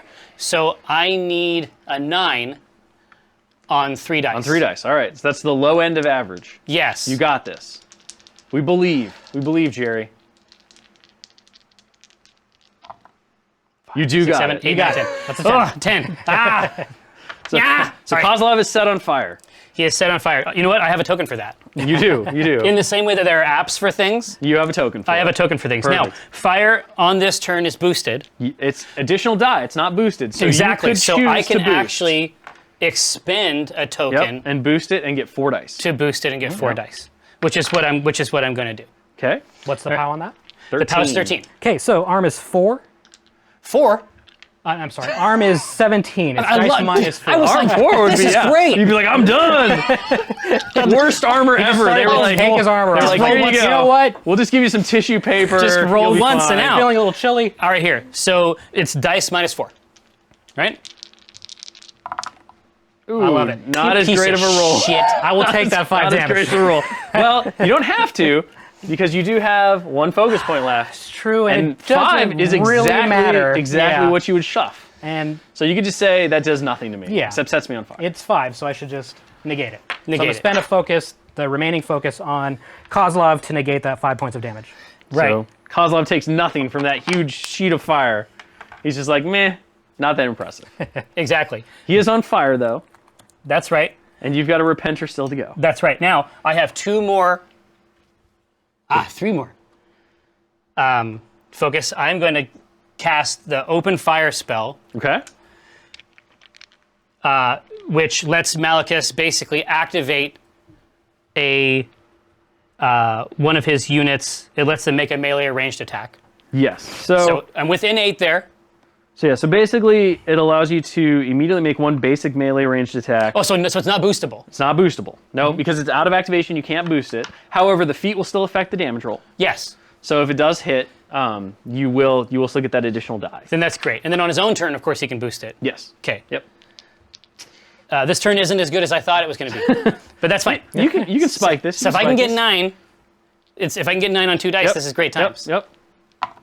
That's No. a 5. That's lower. So the sheet of fire shoots and misses. Exactly. All right. So right. now we head over to Lay Repenter. Repentor. Repentor. Can we have that be it? Yeah, I like it. We move over to Repentor. Uh-huh. Flamethrower is ready to go, and we're going to boost the roll. Okay. Okay. So 3 dice. I need 9. You actually forfeited your movement, so you're aiming. So you're going to get +2 to your attack Oh, roll. well, that's great news. I hit. You okay. did. Def 15. And it's a crit, but I'm not sure that It doesn't matter because you just set him on fire again. Yeah. Which you can't do. You can only set things on fire once. he's- There's no super fire. No refiring. Now, I am going to spend a point to boost the damage, though. Okay. And so this is 4 dice, Okay. because it's still Malachus's feat turn. Dice -4, as I recall. Better. Much better. 10 points of damage. 10. 10 points of damage is significant. He's only got 7 left. Okay. Now, So that I am totally fucked. that's your turn. Except Yeah. your feat says that fire can't go out. It can't go out. It can't go out. We go to his maintenance But it's also boosted, right? it gets an additional die. It's 3 dice. Yeah, exactly. 3 dice. He has no focus. Yeah, this is great. This is great news. So you have to roll an 11 on 3 dice to get the 7 points you need to kill him. Exactly. Now, because there's no focus that you can use to ablate it, and it can't go out. Correct. So if I roll these 3 dice, So you roll 3 dice. If you can get an 11, or a 12, or sorry, you need more than that. You need a 12. You need a 12 to kill him because it's only a 12. It's not a 13. So you're 5 off the roll. You need 7 to do it. So you need a 12 on 3 dice. on 3 dice. So what's happening? So we're doing the fire damage roll. Do I get it? Oh, I You do not can't. because of his feet. Gotcha. Yes. Because the Yeah. feat is All right. bad. So yeah, but it's POW 12 on this fire. I don't want to roll. I just want to live forever in the moment In the before moment, this the tension of matters. the moment. Very close, but not enough. Okay, so I got 1 point left. You should have 2 because you're Dice it's minus POW 4? 12. POW 12, not Okay. and you're Oh, 17. POW 12, you're right. Yeah, so Okay. 5 off because it's not Malachus's Gotcha. fire spear anymore. So I got 2 hit points left. So you have 2 hit points left. God, And damn then, it! And then and then you'll get to do fire on this guy. Who cares? Well, it kind of matters because his arm is ruined. So that's a point in your favor. So 3 dice on him. Yeah. Oh, those are 3 dice. Yeah. Yep, 3 So dice for the 7 feet. Pretty 13. good. Pretty good. plus So, 12. So 25. Yep. And your feat only lasts for a round, so your feat, So my is, feat over. is over. So it's just 5 points. Oh, 5 points to column 5. And that's on the decimator. Mm-hmm. That carries over. Channel. And then do the juggernaut. Listen. The Malachus's roll should have been much better. Malachus's roll would have, yes. If you had done a bit more average on that roll, it probably would have changed things. Kiko would have made a tough roll. Right? And that might have changed things. Yeah.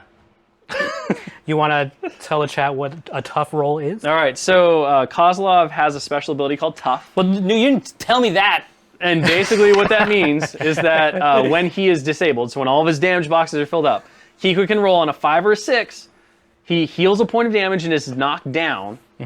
So basically he toughs it out. But if but if he has chosen ground, he's not even knocked Right, down. but he can't even be knocked down with chosen ground. So he just stands there and takes it on fire and loves it. And loves it. And that's important because in Mark III, a knocked down model loses tough. So he can't make another tough roll unless he's still on his feet. So chosen ground kind of lets him like take multiple hits and tough it out. That's cool. Tough it out, so to speak. Yes. So you'll still need to roll fire damage on the Juggernaut. On Johnny Jugs. Yep. Which is 3 dice. Also a very good roll. So 12, so 24. So it's going to take 4 to the what? To the 5. 5. You've almost got its right arm. Right. Take it away, Keek. All right. I think I probably should keep the chosen ground up Kozlov. so that I can get a clean charge on an opposing warcaster. Because it seems like I should put this weapon master To work. Sure, Right. put him to work. to work. To make him take the glory, as it were. Yeah. Yep. So now normally, like we talked, you can't charge over linear obstacles like this rough debris, this debris right here.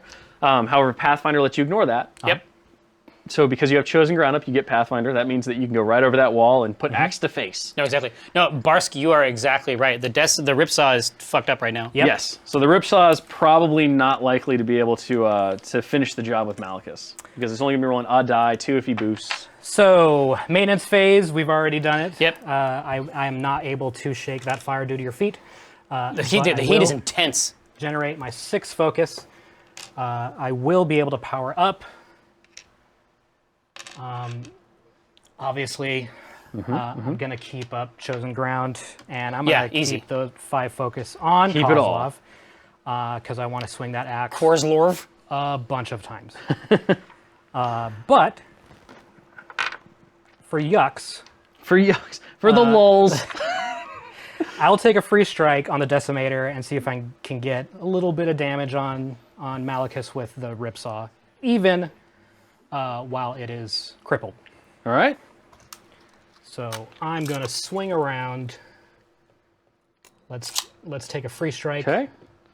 When you say a free strike, you mean from me? So the Revenger, because he's walking out of your melee. So you're leaving altogether. I'm leaving He's just altogether. leaving your melee. Yeah, so no problem. So it's a... It's 2d6 plus 2 to your attack roll, so you're effectively mat 8. Yeah. You hit him, Yep. no problem. And then he gets boosted damage, boosted, right? yep. And So- and Stephen Halbert is 13. 13, perfect, against a 20. So you've got 3 points of damage there, it looks like. Yep. Give me a call. 5. You love that 5. Yeah, I like the right side. I'm into asymmetry. Okay. Now I'm going to continue my activation of the Decimator. I'm going to... What's your def on Malachus? Malachus, the Burning Truth, you mean? Or Yes. like which Malachus do you mean? Defense 14. Defense 14 versus Mat 7. So you need a 7. I need a 7. Which means you have to boost. I have to boost it to bring me back to my Regular. true dice. Your 2 Your dice. regular Yeah. shit. I mean, just kind of hanging limply, all burned up and gross. Hey, it's the Shriveled. effort. Hey, that's not effort cool. that counts. It's a little shriveled. So I need a 7 on 2d6. 7 on yeah. 2d6. That's saw shaming. That is a 6. it is soft. So shaming. he missed with the saw. Eh. Totally fine. I don't know if it was this dramatic. It was probably like No, it's just like vibrating over to the side. It's just limply. like that's it. Kozlov's going to use his Pathfinder and attempt to He's gonna win find the path? game. Come find the path. So we're going to go straight to Malachus. All right. He normally has reach, but he wants to make this personal. Oh, it's close. As a warcaster, he does not have to pay a focus to charge. Yep. no, that wait a is minute. correct. Well, that's regular for infantry too. So yeah. So normal units, when you get big groups of models called units, they have to get an order, which is called press forward. And there are things that can mess with orders so that they can't do that kind of stuff. solos and warcasters and the like just charge for free. They're Yeah, just yeah. like, I order myself to charge. Let's do this, boys. Yeah, and then you say, yes, self. That's right. And then there's no existential crisis of arguments or anything like that. No, Like, exactly. You just follow through with your desires. So the key info that you need to know, Kikerzord, Yeah. is that not only, so my def is 14, but I am surrounded at all times by the belching flames of my warcasting rig, and you get an additional -2 to attack rolls. Okay, so that means I have to boost. Because 7 on 2d6, or actually it's now 9 on 2d6. Not the best. So It's not your I favorite. will boost that. Yeah, and Weapon Master, so Precious Channel, the main thing, right, is these freebie, Weapon Master is basically just like getting an extra dice all the time when you do damage, and it's amazing. Like, it's fucking amazing. So because a weapon- Warcaster can boost on top of that. So I need to get a 9 on 3d6. Yep. Low end of average. You got this. You don't don't. got this. You don't got So this. that might have been the game right there. Well, you have some options. You have I some do. options. You could change tax because your axe has a range of 2. Go after the Revenger. Solace, thank you. Try to get a Pray to the shot. Lawbringer. Try to get a shot on his shield so he doesn't bounce you completely away. And then ruin that jack, and then have the Juggernaut come over and try to finish off the Repenter. He's only got one focus on him, though. It's unlikely, Yeah. but possible. Unlikely. Yes, now, but Rikio, But possible. 1 minute ago you were saying RIP. Alternatively, you can Malekith. stick with the plan yeah. and keep swinging, or you could just sit on 4 focus and just take Not 4. likely take 4 off with damage. my 2 With your 2 points health, of it's health. Not, Probably not. yeah. Not. But I mean, yeah, you're in a tough. You're in a Yeah. tough spot now. You're in a tough spot. I As think- the Twitch channel pointed out, what you could have done potentially Right. is to headbutt Malekith with your Decimator Oh, that's a and good one. knocked Yeah. him down, which then would have meant that you would have just hit automatically. That would have been Yeah. a great call. Yeah. Basically you would have dumped your entire Warcaster turn into a down melee I would have target. an extra focus on the Decimator. Yep. Yeah. Headbutt. Headbutted, boosted and then the just hit, bam. and then just Yeah. wailed on him Bam. on the ground. I gotta commit. All right, So we got this. You can do this. 2 focus. All right, so you buy an attack. 1 for extra attack. You and boost it. Boost it. Yeah. Let's see it. 9 on 3d6. I'm gonna Ready. grab these 2 extra in the column. Those other ones betrayed you. That's still a also a 7. miss. That's still a 7. No! Yep. And this is This is epic. epic for Jerry, disappointing for Kiko. Yeah. It's not a lot of options here. I can't do it with 1 hit. I don't think. No. It's not gonna work. No, you can't do. You No. can't do it with 1 hit. I don't even think I'd love to could tell do you it. that you could, but Yeah. you can't. Well, let's. So. Seemed like a great plan at the time. It did. It Listen, seemed, my it plan seemed solid. good too. So here's the thing. Kozlov does have precision strike because Yeah. he grew up as an Iron Fang, so he can choose the column Oh, really? of the That's- Warjack that's or the his Warbeast. hook? Yeah. Oh, that's Yeah, awesome. You can choose the column that takes the damage. Right. There's only one box. There's only one box in the first column, which is small on the Repenter or the Revenger. Yeah. Before its shield goes down. So realistically, you could buy an attack, probably take out its shield, Yeah. and do some damage to it, and then maybe I mean, it doesn't have any damage hope on it beyond whatsoever. hope. The Repenter has no damage. Perfect. Hope beyond hope, though. Yeah. Or you could sit on 2 and just hope that your luck rubs off on Jerry. I don't feel great about that. Not with my 2 hit points. That's a lot of attacks on Kozlov. You know what? You just I'm just going gonna for grudge, it? I'm gonna grudge it Just go. on Malekith. Just Like, because. like, I know what I know how this is gonna end. All right, here we go. You're just not going to go down that Here way. we go. That one more time more- just whiffs it. Just whiffs it. Choking on that ash cloud. All right. He hates it. All right, Let's see Juggernaut, if- just let's see just if I do can some at least just do some spite. cripple. All right. What is the def on your? Oh, all the little guys are 12. 12. Okay. Yep. So I need to get a 5 on 2d6. No problem There's a there. 5, yeah, You no got problem it. there. You got it. PNS 19. What'd you say? PNS 19. Okay. All right. So he's a 17, so you're +2. Okay, +2. I'll give you a column. I heard something else. I don't know. 3 damage to the 3, not impressive. I'll get a punch. The dice are just abandoning you like crazy here. Yep. No problem. That's a hit. Yep. This is a different calculation because the open fist is 15. 2, so -2. -2.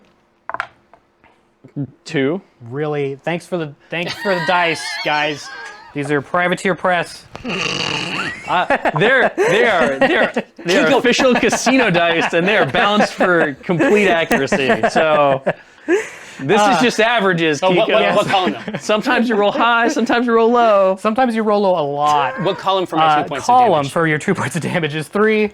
Hey. Hey. That's almost all the movement. Let's get another ice axe, and I need to get. I mean, I know perspective is hard, but I remember you eliminating Jerry's Castigator with incredible rolling. Yeah, that was great. Those were good times. Will.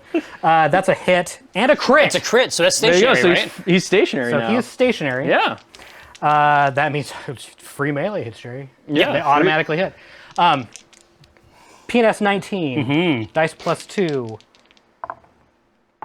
So that's a 9 to the 6 column. 1, 2, 3, 4, 5, 6, 7. Now, let's get this over with. All right.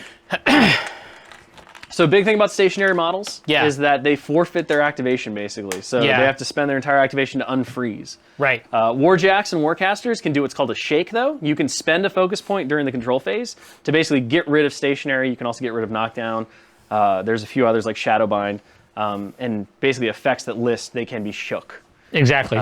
So one of the things you can do if you really want to is you can shake stationary so that you'll be able to do stuff with your Repenter this turn. Otherwise, it's basically just going to stand there and thaw for a round. Thaw, right. So they get powered up. The 2 dudes. Yep, because they both have functional cortexes. Indeed.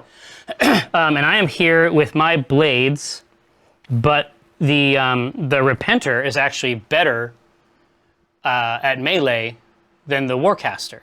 I think you're about the same because aren't you both Mat 6? Well, yeah, but the PNS of the Burning Blades is 12, and he's still on fire. Yes. So I don't need to. I'm not trying to do the giant robot will hit a little harder. Yeah, a little than tiny bit than harder. your meat sack. Exactly. So it seems to me like the main thing to do would be to spend my turn as Malachus. Like I should now. Warcasters can headbutt you too, right? No. Warcasters can't headbutt. We did that for a lot. We used to have Warcasters headbutting jacks. It was great times. Knocking them to the ground. All right. So basically, now what you could do is you could put 2 more focus on the Repenter, and have it basically take a free strike, which would probably cripple it to try to go headbutt Kozlov. It'll be in pieces by the time it gets. But you also have to rember that you can't knock him down because he still has chosen ground. Oh, so he has chosen ground anyway, so it doesn't make any difference. Doesn't matter. So you would headbutt him and he would stand there and stare at you. Basically, we just need to beat the shit out of him over and over and over, trying to do it. Should be pretty easy. Yep. So I can't at this point. I can't use my Scouring Flames. I need to use my torch and just like poke him. Yep. Give me poke him over and over. All right, here. So I'm gonna activate Malachus, the Burning Truth. Yep. I'm going to boost the attack. This is all the rest of my stuff here. Yep. You should have 5 left on him right exactly. now. So 2 things. I'm also going to cast Ignite. Okay. On the Repenter. Okay. So Repenter now is +2 to its damage rolls. We got a correction from chat. Oh. Karchev does headbutt. Karchev, yeah, Karchev. There you That's go. right. There you go. You understand? There's a dude. There's a Warcaster. There's a who is Warcaster jack. in a jack. Yes. It's pretty. There's always an exception to the rule. It's pretty There's fucking always an sweet. exception to the It's pretty rule. fucking sweet. That's true. But yeah, so that's 1, 2, and 3. Okay. So yeah, I'm gonna boost the attack roll from Def 15. Malachus. My mat is 6, so I need a 9. I'm in your position. Yep. See, we saw this before. We know how it turns out. We know how it turns out, Kiko. I need a 9 over here. I know how It'll this be turns fine. out. Yeah. That's more than a 9. that 10. That's an 11. Yeah. That's a lot Okay. more than I could roll. You got an 8 at the end. Like the hot, you went from like 4, the hot 6, poking- 8. My Yeah. statement still stands. It's a lot more than I could How roll. many hit points do you have? It's 2. I have 2. So the is- hot pokey bits Arm 17. of the burning blades are 12. I'm going to suggest I'm that gonna you should boost it. Yep. the hit. Boosting seems like So legit. I'm at -5. Yep. All right, so you have done more than enough damage to take Kozlov out. However, he's tough. He's tough. Ah, shit. 1d6. 5 or a 6, he lives. Oh, can you switch to the other dice This tray? is where it is. This is where it is, Kiko. 5 or a 6? 5 Yeah, or 5 or 6. 6. 5 or Tough roll. 6. He heals 1 point of damage. God damn it. Would be knocked down, but damn it. can't be because of chosen ground. So tough it is. You damn it. can tough everything and just take it to the next game. That's not a 5.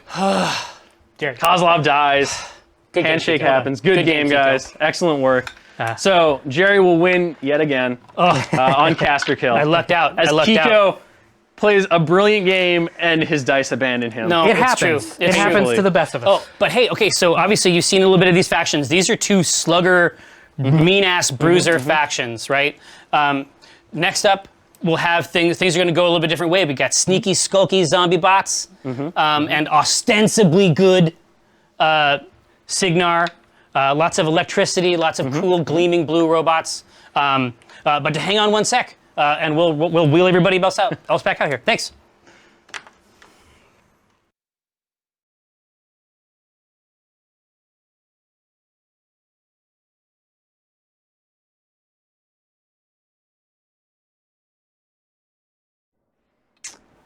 I don't know how this. Welcome back. So we have our next game scheduled for today. We've got Jamie versus Eric. Jamie taking on the Swans of Signar. Eric taking on the nefarious and grody mechano zombies, as we talked about last time, with Crix. Necro zombies. Necro zombies. Sorry, you're very focused on the I should know that. I should know that. It's just- As an envoy of the company, I should Right. know necro zombies. Sure. Eric won the roll for first turn. He decided to go first, so he is currently finishing his deployment. And Jamie will be going next. I don't know. Sure. Works for me. Perfect. All right. Ready to go. Classic. All right. Where's your harpoon? That one. So yeah, one of the things Jamie is asking about and wants to make sure that she's aware of is Reaper. that the Reaper, which is one of the Crixian heavy warjacks, has this nasty little harpoon that not only can do range damage, but once it hits and does damage, can drag a model directly into base-to-base contact with it, and then it gets to make a free melee attack. So super devastating when it comes to pulling models into threat ranges of like Slayer and just messing with the opponent's plans. Okay. Jamie's not without tricks with Bethmatics, though. She's got Snipe, which is going to extend the range of her ranged weapons, of which she's got 2 in this list. She's got Bethmatics herself, and she's got the Firefly, which basically can shoot blasts of electricity at her enemies. So that's pretty sweet. This is an interesting matchup, too, because you've got kind of the stealthy, fast Crix force versus the heavy-hitting Rolling Thunder of Bethmatics battle group. Now, neither of these forces are quite as robust or durable as the Protector of Menarthur Khador. Signar is a little more technological, a little more combined arms, so you'll see a lot more ranged attacks probably happening. Whereas Crix wants to spell you to death and do some other nasty stuff to kind of debuff your arm down to levels where you're kind of meek and weak. You guys go ahead and get ready to go if you're ready to get started. Can I see your? I should have looked, but your just your Warcaster's feet. The Vanishing. Or Shadowfall, yes. Yeah. All right. So right. are we doing focus like down here? So focus goes on the model, On the next to the model. models. All right. Yep. So the first thing that'll happen is Agathea will start with all of her 7 focus points. Beth will start with her 6 focus points. And they all Which you need tokens for, so we should find some tokens. John, you should give me some tokens. John, Do you you should find us some tokens. Do you use tokens for the free ones? So yes, Okay, yep, all right. because you can only put a maximum of 3 on Got it. each jack. So yeah, so each jack will get 1 from powering up. Agathea can now allocate up to 2 additionals to each jack if she wants to. Chances are she probably doesn't want to at this point, because with only range 8 on the harpoon, you're probably just going to spend this turn positioning. That is my plan. Well, might cast a spell. We'll see. Agathea, yeah. Probably has a spell or 2 she might want to What's cast. her focus range? So she's a 7, so she's got 14 inches on her control. All right. All right, Control I can go? phase is done because no activation or Yes. no allocation. So move into activation phase. Let's get these in the right order. Mm-hmm. There. All right. I'm going to activate Death Ripper first, the Yeah. little guy. So Death Ripper has the arc node, so that's really important to Crix's game plan. Yeah. Much like the Revenger in the last game, you can channel spells through it. It's going to be a big deal. Remind me, I can cast a spell after I move? So, yes, as long as you don't run, Okay. your Warcaster can cast a spell before they move, after they move, before they attack, after they attack. Tokens! Tokens rain from above. All right, I will spend. You still spend a focus to run? Still spend a focus to run, yep, and that'll double your speed. So Death Ripper will run. Death Rippers are speed 7 normally, so 14 inches total if he wants it. And he totally does. So zipping straight forward. Again, like I said, these two groups are very different from the ones we just saw. Yeah, that was kind of a slow. It's a slow slugfest, right? It's just Yeah. two boxers getting up and in their all right. face. I mean, I may give you some slugging. We'll see. I- It's a different. It's a different style. It's a little Signard. fast, like Yeah, juke and You jive. don't have the sniper you got, or the double shot sniper you got there. Yeah, I'm used to the. Okay, so that's him. Slayer will also run. I can go right over the hill, right? Right over the hill, yep. Okay. Since the trees are just there for style points. Whew. All right, Slayer going 12 inches straight forward. One of the cool things with Agathea, she does have Ghost Walk as a spell, so that'll allow you to just basically phase right through anything you want. So those Right. obstructions and things, you can kind of bypass, which is really mean. Parasite, lowering the arm by 3 on your enemy's jack, like the heavies, huge swing for you. And you can use your Arc Node to deliver that spell safely. And then one of the interesting ones for Agathea is Vanish, and that basically allows her to teleport 3 inches. She can do that once per activation. Just seeing. I'm getting used to this Just measuring seeing. any I know. I had to think about it. I had to go through my brain. Anytime you're It's just okay. like, can I do I like this? I like have my tape over here so I don't use it. Now I can use Okay, Reaper. Then you just go crazy. This thing, can I run around, or is that a... You can run around it, you can't run can't over run- it because okay. it's an obstruction. All right. So like what you could do if you wanted to run through it is activate Agathea first, Right. have her put Ghost Walk on the Reaper, and then it could just basically pass right through it because Ghost Walk lets you walk through obstructions, and as long as you can move completely through them. So you can't end in them because there's no place for your base, but you can walk through them. Just trying to see if I want to spend my stuff on other stuff. I might as well, I guess. I mean, Hellrot's another one that's really good to put up. But Hellrot... And one of the things too is that, so you could put Ghost Walk on Right. your Reaper, I and then wasn't- you could also put Hellrot on because one is turn and one is upkeep. So Right. you can have one of each. Yeah, I can't get close enough for any of the other offensive stuff yet. So I will do Agathea first. Mm-hmm. So I'll put Ghost Walk on this guy. I just marked that. It doesn't matter so much. That'll be for Hellrot, I guess. Ghost Walk will go away, so it doesn't really need a mark. And yes, I will do Hellrot as well. So then it's another 2. Yeah, I guess on him. Okay. Then he can go. Well, it's not his turn. Okay. So then Agathea can advance. So she can't run. Nope. She can go 6. Yep. And then if you wanted to, you could spend 1 to use Vanish and basically bounce 3 inches in any direction that you wanted to. Yeah, I was thinking of that purely defensively, but you could use it as sort of... Yep, you can use it as a threat extender too. Like, one of the cool things is you can Vanish Yeah.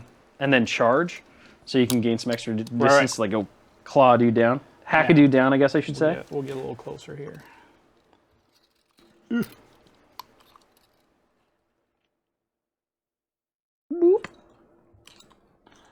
Why, hello, Agathea. Agathea is quite intimidating. She's very tall.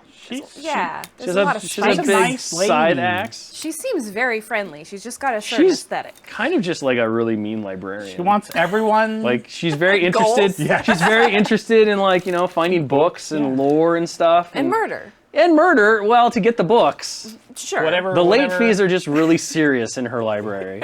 whatever is necessary. Actually, I spent this to That overdue copy of Moby Dick will only cost you your soul. That's all. That's all. run But what's a soul between Right, friends? it's a fair trade. It's a fair trade for an extra day with, you know, You guys probably classics. can't see that, but that says H for Hellrot. Hellrot. And Hellrot's +2 arm, and then you get to pick the column that takes damage, which is pretty cool. Sweet. If I'm remembering my spells right. Well, he's just not going to take damage, so it's okay. Oh, sorry, he has retaliation. That's a different one. Oh. So retaliation is if he takes damage during your maintenance phase, you can advance 3 inches and make an attack. I'm done. All right. So I've got 6. So 6 go on Beth, Focus from on the Beth. start, and then each Jack will get 1 focus for free from Power Up. Oh my god. I know, isn't it mind-blowing? It really, like, that actually just blew my mind. I had already planned everything out without those 3 focus. I know, but now you're swimming in it, right? What do I even do with all this? Think of all the stuff you can hold do all now. this focus. Think of all the stuff you can do now. I don't know. I don't know how much stuff I really can do. So.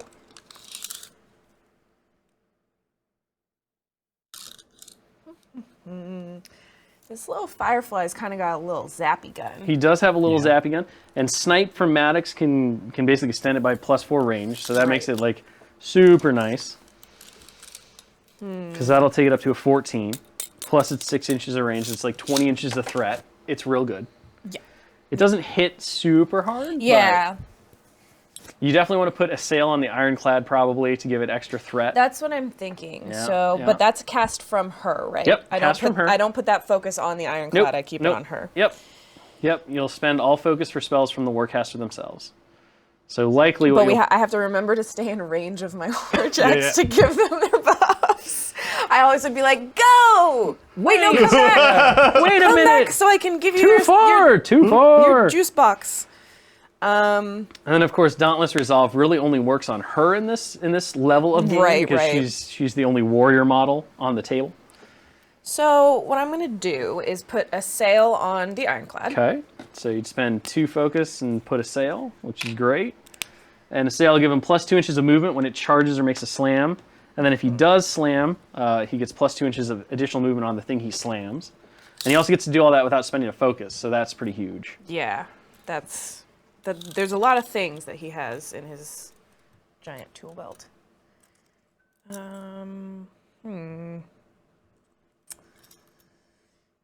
Let's move her. I can like cast just as long as she doesn't end her activation. Correct. So for Warcaster, spellcasting is basically a free action that they can take at any time. So unless you run or fail a charge, at that point you're done spellcasting. And I already can't run because I cast Correct. a spell. So you're out on that. She's moving up.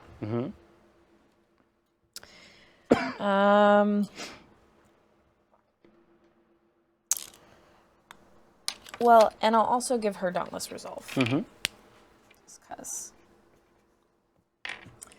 And that costs 2. This is the first time playing Crick, so I would have money on the swans also. This is my first time Well, playing yes, the yes, Swans. yes. It's a swan. It's first and first. This is my and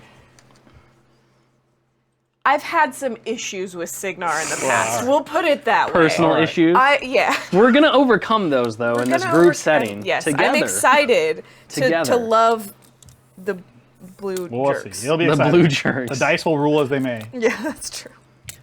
All right, so my Ironclad, he's just gonna hustle. He's gonna run up. Yeah. He's gonna run up to about here. Perfect. He loves it. He loves it. And then Firefly is also gonna run. Okay. Gotta keep my tokens organized here. And don't forget your sail. That's important. Oh yeah. This one goes faster, right? Yep. So speed 6 on that guy. 6 on this Where it's one, 5 on the Ironclad, so he'll get 12. And he's gonna run up here. Okay. And the Lancer. Yep. this Which guy. has your arc node, because everybody gets an arc node except for Kiko. Everybody gets an arc Poor node. Kiko. Kiko doesn't need an just arc node. bad at magic. He just He doesn't. He's punches just things. bad at magic. Yeah, we're gonna move this Okay. to about there. We're not gonna go our full run, but he runs too. Sure. And turn. All right. So there you go. I did a bunch of running. You did. got a bunch of blue bots coming at your face. That is a pretty classic No problem. first turn for Warmachine. A bunch of running. A bunch of running. Is upkeep before the focus? So first you'll fill up your Warcaster with fill, focus. Then you can upkeep, power up, and allocate. All right. Fill him, and I fill the other guys too? Mm-hmm. Okay. So everybody will get one because they're all within her controller area. All right. I will upkeep the Hell Rod. Mm-hmm. And then you can allocate up to 2 additional focus on each of your jacks if you want to. Focus for everyone! It's raining Everywhere. focus. Raining Everywhere. focus. All right, so I'm gonna keep 3 for that thing. Mm-hmm.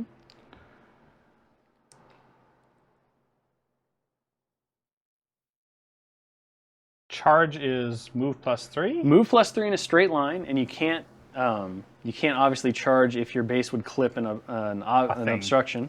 Is this thing or go over a linear obstacle? The plate. So the plate is what they were playing as being the whole obstruction. All right. So. But you don't have to charge you can charge the side. Correct. Right. As long the only rule for charging is that you have to go in a manner that gets you closer to melee with your target. Right. So like you can't do a weird thing that takes you closer but doesn't have the opportunity to end you within melee. All right. Like basically you can't do something like that, right? But Right. You can do but that I can and run charge to the like side. to the Yep. side. Yeah, okay. All right. Or I could harpoon them to me. Yep, you could try using the harpoon, which would give you a free melee attack and then allow you to make additional melee attacks after if you manage to hit and damage it. So if I harpooned that one successfully, would it come to me and then stop at the base of the Yes, thing? so it stops when it hits the obstruction. All right. So right now, if you didn't move at all, it would stop right there. All right. Yep. So your better bet at this point, if you don't want to move and try to harpoon, is to just charge. Right. If you're within range, which you probably are. Yeah. All right, let's do... Yeah, okay, so 3 is the max, so... Yep, so it's up to put 2. 3 there. And then...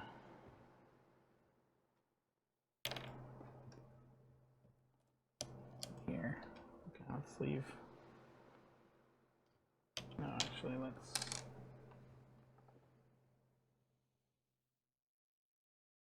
Ah! Decisions. I know.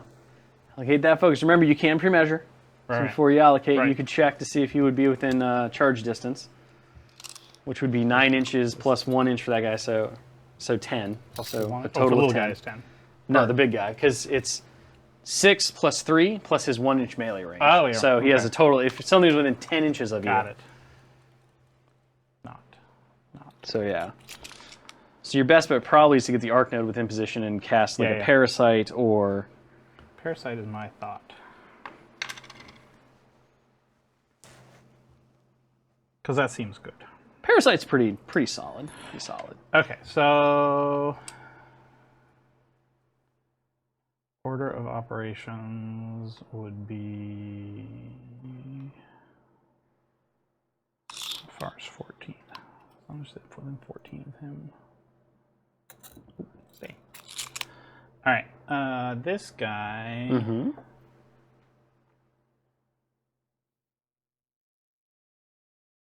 Yeah, he's gonna go. Yeah, I have no range. You all know that, yes. I'm so used to playing with range. You gotta it's get like, in my face, it's which is a different blessing and a plan. curse. I know. It's a different plan. All right, I'm just gonna go into your face, I guess. You can go 14. Mm-hmm. You can go pretty much wherever he wants. Remember, you have to stay He outside doesn't of being need to- engaged by the enemy to be able to arc, so Oh, don't get okay. super Pro tip. close to them Pro if tip. you want to All right. use the arc node. All right. You have to stay outside All of right, well, 2 then with the you guys are- with the spear and 1 of the big You heavy. are going to be sacrificed then. Oh no, poor arc node. It's fine. That's his job. It's his lot. Funny. Poor little bug. I know. Don't get like, smushed. go. Little chicken. Are those ones chickens too? Do you call them chickens also? Yeah, Okay. yep. Bone chickens. Yeah, Yeah, yeah. All that right. is the classic Yeah. community name. I didn't know if that was just the spinning one. The affectionate Nope. nickname. All right, and then we'll do Agathia. No, Agathia. No, Agathia. Agathia. You had it right I had it the right. first time. All Yep. right. She doesn't have to move. She doesn't have to. She doesn't want to. No. But she's not She can just hang out right there. She's gonna move forward a little bit. She can always vanish backwards if she needs to. True. It is disgusting. I agree. All right, I am gonna cast via Arc Node. Okay. Parasite on this guy. Okay. So it's 2 dice plus your focus stat against the def of 13 on the Firefly. So 7. Oh, sorry, Josh. I should have said rolling. So you missed. Okay. Wait. No, No, you hit because you're 7. 6. Yeah. Sorry, I thought you said you needed a 7. No, the math. 13. So you hit with Parasite, so it gets affected by Parasite. It gets -3 arm, and your Warcaster gets +1 arm. Rude. Oh, look at it. Look at it parasited. Now it's a parasite firefly, which honestly I think you did me some favors. That sounds pretty It's terrifying. Parasite for me. But it's my firefly. A parasited Firefly. It's just okay. disease. It's not a parasitic firefly. No, it's a parasitic Firefly would be parasited more firefly. terrifying. Yeah. And then Are you sure parasite doesn't give me the parasite? I'm pretty sure. I mean, I can check. Here, hold on. I have been known to be wrong before. Nope. Definitely target model unit suffers -3 arm, and the spellcaster gains +1 arm. Boo. Yeah. I'm going to feet, I think. Okay. Yes. So Agathia's feet All is my people get Shadowfall. stealth Rude. And they'll get Ghost Walk, and Ghost Walk. which is pretty sweet because they can advance through obstructions as long as they don't end in them. If they end within my range, they can go a little extra Yep. So they can, distance. after a Warjack in your battle group ends its activation, it can basically use Vanish on itself, so it can teleport within 3 inches of its location. And it has to be placed completely within 3 inches, which is important. Some of them have fairly large bases. Some of them can extend that a bit if that wasn't the case. They'd be like, "Oh, look at me." All right, Some sort of so sneeze and make a half step and some get to move. is gonna attempt to charge this guy. Okay, so you have Ghost Walk now, which means that you can move through that obstruction, which is cool. As you Within shadow phase through it. So you're gonna spend 1 to charge. Yep. Get right up in there, and you only have to get within 2 inches to be able to attack. So anywhere within 2 inches, you can stop the charge. All right, 1 to charge. And then melee attack of 7 versus defense of 6. Defensive 13, sorry. Whoa! Yeah, defensive 6. Yeah, there was. Yeah, I'm just cheating now. Just cheating. No, you need a 6 is what I meant to say. I meant to 6. All right, Josh, I'm rolling. And roll cam. All right, 6 On the so I need nosy. 13. So you need a 13. Yep. Because the Firefly does not yeah, mine's have 7. Okay, cool. any kind of fancy So if you meet it, you're good. meet it or exceed on Meet or defense or on rolls to hit, then you hit. Yep. All right. Yep. So hit with the Hell Driver. And the PNS is 16. Your arm right now. So arm -3 from Parasite. So 16 -3 goes down to a 13. So you're hitting it +3. So the arm was 16 too? So arm is Yep. 16, yeah. Arm is 16. -3 from Parasite. So 13. So that's going to be 9. 6 + 3 is 9. And then you'll roll for Yeah, location. roll for where it goes. Where are you hurting it? 6. Please not the arm. Not this one. He did. Maybe next one. Clipped both the arms. He clipped both arms, but they're both still fine. Yes. Is a charge damage? So charge is boosted, yes. You Okay. should roll 1 more die. Sorry. 1 more die for damage. Yep. Gross. Extra 4. Extra 4. So now the left arm is not feeling good anymore. Not so much. It's not like I wanted my range. It's fine. We don't need it now because you're Yeah, engaged. right You out just of want to range. poke him. Yeah, Just stab I him. had Stab him in the anyway. plans. I had such big Such plans. big plans. They're just ruined. Every turn. So you do get to make initial melee attacks with your tusks if you're within half an inch, which I believe that you are based on how you moved with your charge. Hopefully I did that. Yep, you look good. I mean, you look okay. Oh, now it's just personal. All right, so again, you'll need a 6. I need a 6, yeah. Nope. You'll miss. Now you can buy attacks. The cool thing is that your Hell Driver has sustained, so you auto hit from now on. So you're just gonna like, yep. All right. I will Piston drill It's in. the worst. That's not how fighting works. Privateer. If I get It's how punched in the giant face, robot I'm gonna fighting die. works. It's how giant robot fighting Okay. works. Touche. So you're just gonna roll damage, and you're gonna be at +3 to the roll. You could boost it if you wanted to, but think you I will probably save it don't. for another Yeah, attack. because you're sitting real pretty right now. 7. So it goes up to 10. 10. Because for the +3. 4. Yep.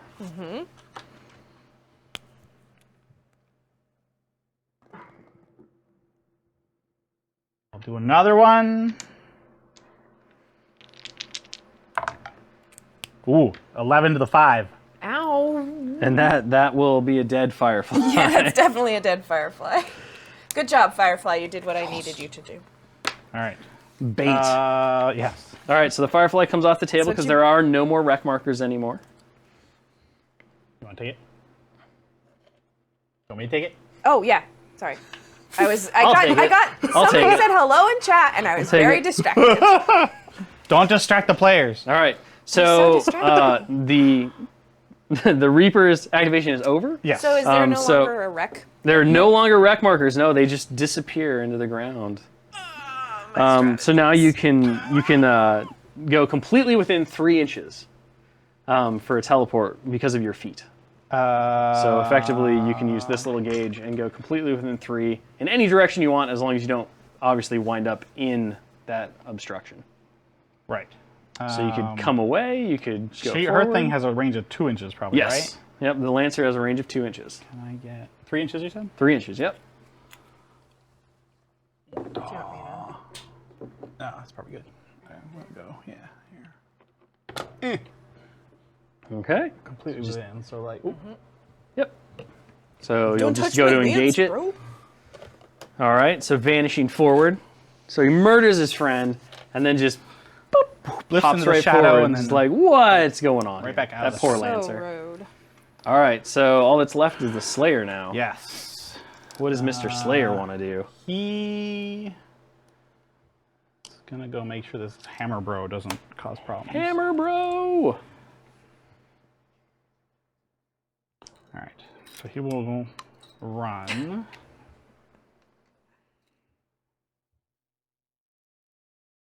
It's the end of your activation that you phase or you do the vanishing. Okay. All right. Yep, and if you run, I don't. Let's Or see. do I not get to do it if I run? Actions. I'm reading. Okay. Oops. I don't remember seeing that, but you tell Yeah, me. just when it ends its activation, so Okay. you should still be able to Shadowfall according Alright. to what I'm seeing here. Although they'll correct me if I'm wrong, because they're very good at it, and I appreciate it. All right. So he's gonna go there, and then he's still within 14 of her. And you'll definitely want to keep her within 14 so that Yeah. he can get his focus. Just going up to engage. Yeah. Right in there, in the grill. Yeah. Still within 14. Okay. All right. And that's it. I am done. Cool. All right, Major Maddox. See if we can get ourselves Tell me what I out did of wrong. this sticky situation. I remember how. Oh, there we go. this So you can't run and vanish because it's after. No, it's not after combat action, is it? It just ends its activation. So I don't think it's combat action. But I half believe you. half believe. So these guys are all stealthed right now, right? They're all stealth, yes, so shooting them is difficult, although stabbing them is very easy. Yeah. Once Yeah. activating the requirement, you can immediately place them all anywhere. Yeah, I think it's just end of activation, so I'm pretty sure you can run and Yeah. vanish. So says the card. So Still says the errata. card. So says the card. Okay, I'm gonna keep. Remember, allocate your focus. Yes. Don't get so excited about your plans that you don't allocate focus. Yes, allocate the focus, that's important. Always allocate focus. Don't forget about feats, order of activation, very important. Okay, No. so I have to upkeep. You don't have to. Well, I mean, yeah, if I want to upkeep, I have to Right, spend. right. So I've But got. at this point, I don't know that you need a sail because No, he came 'cause right to you. Yeah, he assailed me. I was the one being assailed. You were assailed. You thought you were the assailant and you were the assailee. I am keeping Dauntless Resolve, though, because that keeps my caster a little safer. So I spend 1 for that, and then I'm going to allocate this. So this guy has a broken arm. No, he's totally untouched. fine. Untouched. The broken arm He's guy is gone. gone. He's just broke. Okay, so I wish that's that electric shield, right? Yes, so that one will cripple your cortex. Yep. I remember. I know. yeah. Well familiar. And they can each get 3 focus. Yep, they can get up to 3, so you can put 2 more on each of them. Yeah, I'll do that. Okay. I'm gonna do a punches. I think punching is probably the way to do it here. What do you think about feated punching, though? Feated punches would be amazing. I think that's what we're gonna do. And again, remember, you can either win by eliminating the enemy warcaster or just destroying all their robots. Yeah. So I think your path to victory is clear. I'm going to start punching. Start the punching. Major All right. Beth Maddox. Yes. Begins the punch fest. And I believe she's going to feat, right? Yes, she feats. She feats. She feats. Boosh. And then we're going to start with the. So she can charge. Oh, yeah, she wants can to. charge. That's true. And she does hit real good under the Yeah, feet. she hits pretty hard. Yeah, you know what? She's going to charge. All right. Get in there, Beth. She's got range to get to this. Oh, absolutely. This big old. Yeah. No problem. You can see him boy. because he's huge. You only have to get within 2 inches, so you don't even have to get that close if you want. Yep, that'll work. A little bit. All right. So you're going to be mat 7. All right. Dice are going to be rolled, Josh. Dice are going to be rolled. Pair the dice. Def 13, so you also need 6s. That's a 6. You guys are real good at rolling 6s. 6s are apparently our. 6s are not your on one friends. dice, No on 2 problem. dice. 2. You need 2. 2 dice. All right. You need 2 dice for a good. So arm 17, and you get +3 strength from the feet, rolling thunder. Okay, so which is cool. I'm rolling 2. You get 3 because you charged. He's armed charged 19 more than 3. right So he's now? armed 19, yep, because of the spell. And I think you're a 17? Is it? Oh, Or yeah. 16, I don't remember. 4, so it'd be, 16. 16? All right, so you're off by 3. Okay, so dice -3. And you could beat back as well if you wanted to. I like him being close. All right, So we've got 10 on 1. so you're going to take 3 off of that, so 7 to 1. to the 1. 7 to the 1. And then. And that cripples his left arm. Yeah. And then if you want to, you could spend that focus to buy an additional attack, or you could save it for damage Okay, sloughing. so her thing is a critical hit on a warjack. Yep, She does yep. the cortex thing. I'm gonna smack him again. Smack him again, you need Let's 6. go for 6. That's not a 6. Womp womp. Sad. Good try. All Well, right. the Lancer's gonna go for it now. Okay. And Now, he has a. If the Lancer wants to, right, you could advance to put yourself here so you could attack both jacks. That's a good idea, yeah. It'll probably take your shield a bit out of, well, no, it'll take your shield out of play on one of them. But you probably want to hit the Reaper with the shield anyway, so. And you have to stay within ½ inch for the shield, so you probably want to be like right about there. There you go. And then you'll still be within 2 His there. little arms in. Blah, That's yeah. okay. He's kind of giving me the rough elbow. They'll rub elbows. It's all right. All right, so we are going to do a first attack with the War Spear. Okay. So that's PNS 13 plus 3. So you have to hit first. Oh yeah, I forgot to hit. Right. You do. I did hit. You did hit. I mean, of course I hit. Of course, I yeah. just There was no knew. question. It was just for the record. Just for the record. Just for the record. We just had to roll. And so now I roll 2. So with yep, the- you didn't charge, so it's just 2. You could boost the damage roll if you wanted to. You're 3 They're off easy the roll. to hit right now, though, right? They're Not easy to hit. You're 6 looking is kinda like for. right I think in the you're looking middle. for 7s now on the Lancer because it's a 6. Yeah, so you need 7s, which is average, so a little more tricky to hit. Boosting damage is probably the better way to go when you're 3 off. Yeah, this is my hardest I question know. of This War is always the Machine, question of War Yeah, Machine yeah. is when to boost and when not to boost. Okay. But yeah, I would probably boost Yeah, I on think this. I'm going to boost on this one. I don't have a lot of time because if he kills my Warjacks, then we're done. All right, well that was so kind of a garbage 4 to roll. 1. Get him out early. 4 to the 1. Pico knows about it. All right. And then with the shock shield, Yep. So you get the initial with the shock shield. You're going to need a 7 to hit with that. Nope. That's a 5. Now you can buy another attack. Buying a lance. Yep. You can either boost a hit or save it to boost a damage or buy another attack. Is this his damage? Yes, this is what his damage looks like. So his left arm is gone. So he still has his Hell Driver. But not the spear. Well, no, he doesn't have the harpoon. I lost the harpoon. He lost the harpoon, he still has the spear. Yeah. Yeah, the harpoon was So. okay. So he's lost his harpoon. Well, that matters. But that's not the one you really care about when you're engaged. Yeah, when wanna you're get with rid of him. the thing. Yeah. Well, that's the one that I think she cared more about. Yeah. She was a little She's more on that worried about side. the harpoon. I'll boost And a I hit. could Boost a hit. still use it, but it's Be one dice down. to- Yep, yeah. 1 dice down. Yep.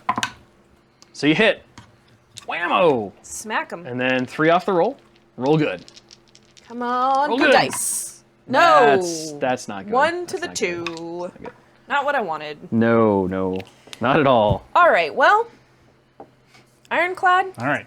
do your work. That could have been worse.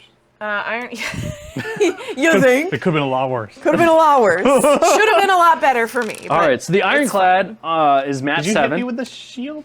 I missed. She missed Okay. with the shield. I Yep. missed with she the missed shield. with the shield. She missed on the last Just 2 realized attacks. I didn't put a cortex Well, on it, the shield. Yeah, and then no she hit. cortex damage.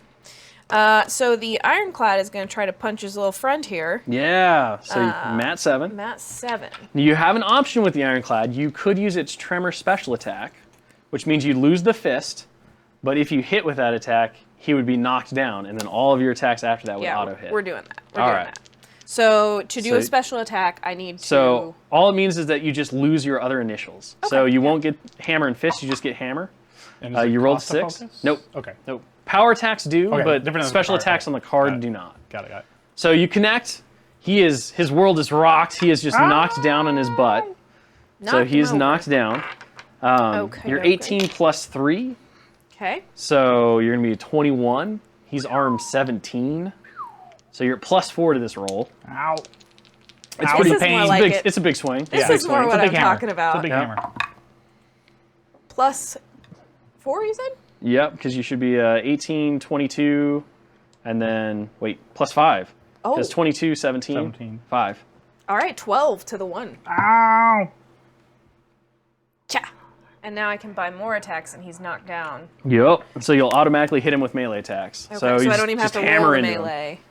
And remember, you can beat back him if you want to, which is not a terrible idea, because you can kind of push him out of the way so that Yeah. guy can move forward, or you can just hammer him on the ground if you're happy where you are. So. Yes, Reaver still has Hell Driver. Lost our.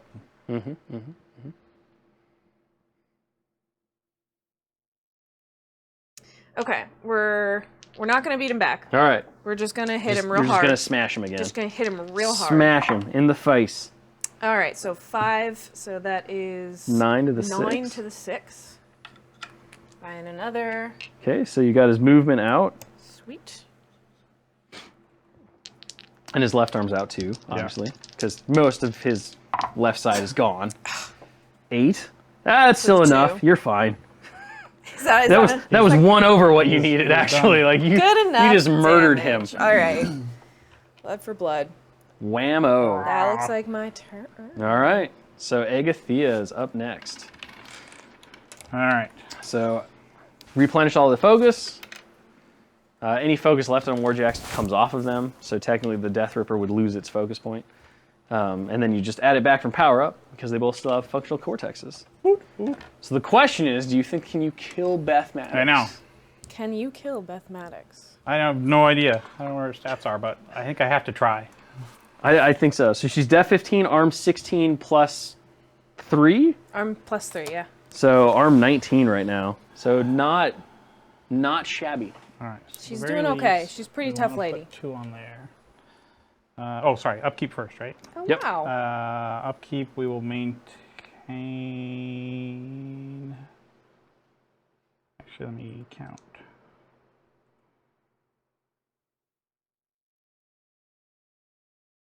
The Fingers decisions. crossed. I know. I The know. decisions.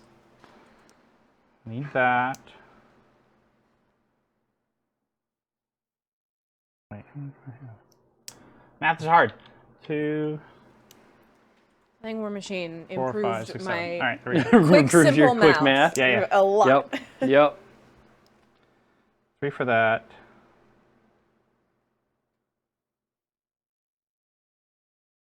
No, I guess I might as well keep those 2. All right.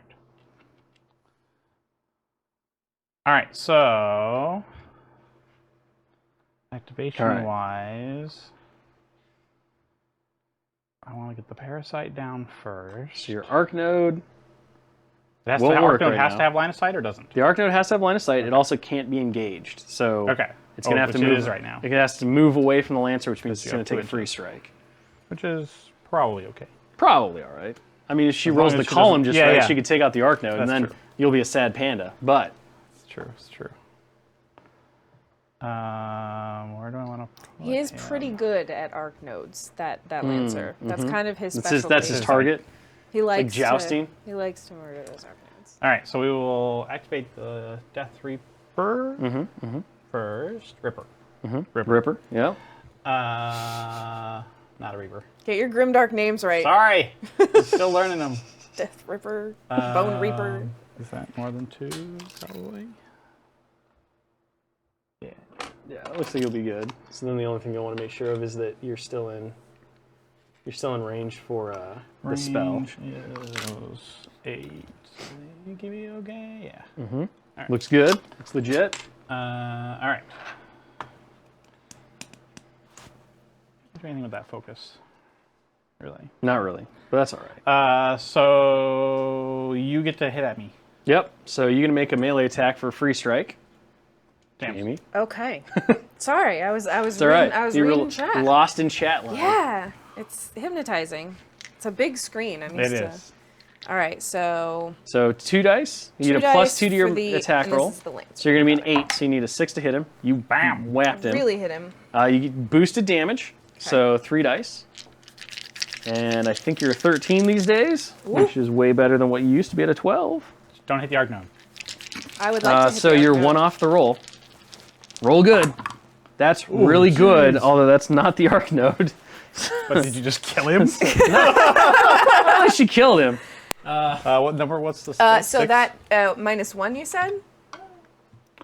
Yep, minus 4, 5, 6, 7, 8, Did you get it? 12? 10, 11, 12. All right. Woo! 12 to the 6. Still the arc node.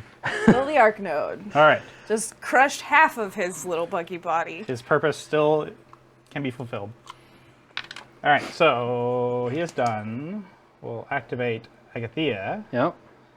So now if you cast a spell at a target that's in melee, they're going to get +4 to the defense, which means that Beth is going to be def 19 against the spell. And she's in melee because she can touch. No, she's in melee with this guy because Yeah. they're both Like engaging I can't. each other. Okay. Even though I don't engage her. Well, no, no, no. I don't. She's engaged threaten with this her. guy. I don't threaten her. You're shooting into this little scrum right, here. Yeah. Got it. So it's hittable. It's just gonna be tough. She's just tough.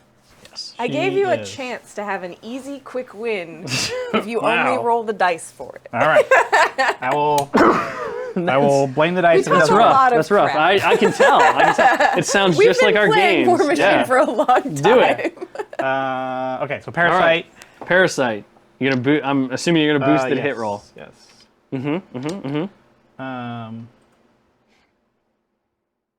Nice. I feel like I didn't spend my upkeep. Let's see. You allocated 2. You're using.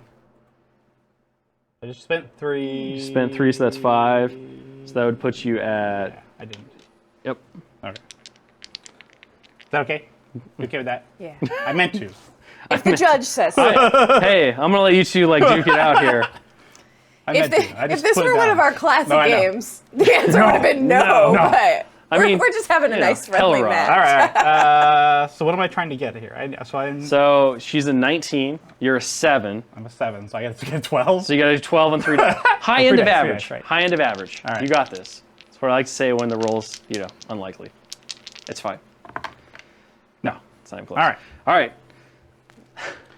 So technically you would have to you have to roll against the Reaper now because you missed your target. Oh, right. So you're gonna roll against him. He's also at a +4 it's defense. no longer boosted, right? It's still boosted. Oh, it's yeah. still boosted. And you're looking at a 17 instead of a 19 this time. All right, so you totally schmuck your poor Reaper. and he is parasited, Well, you know, which will end Hellrot. it's all fuel for the Dragonfather. So Hellrot goes away because you nailed him with another upkeep. All right. So that was unfortunate. No, I think it went great. This is perfect. Oh, right, you're because not- I can't. So you're I not can't have 2 upkeeps. Oh, yeah. Correct. And you're not stealth anymore because Right. your feat is over. Right. So, Well, she doesn't have range. Well, she has one. Beth has range. well, but if he was stealth, then it would have just missed. Oh, okay. Right. Gotcha. So not only does he not have the buff, he is negative armor right now. Yes. You're still plus But one I armor. think it's plus one. She's plus one. Yeah. So So she's fine. whatever. She's fine with it. She's fine with it. deal with it, minions. I'm the king. So you want to move? Yes. Did that do damage?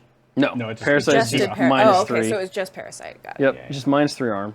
I'm gonna go over here so that like this pillar is between us. Sure. Actually, I don't want to get inside of you though. Or do I? Sneaky hider. I think you're probably fine. You're probably good there. What is the range of her shooty whatever she has? Beth? My gun? Yeah. 10. 14 if she snipes it. Yeah. But He asked about what my gun I know. is. It's fair. It's 14, 14. 14 if she snipes. At most. If She I can't snipe- one-shot you All with right, the gun, that's though, fine. so like you're probably safe.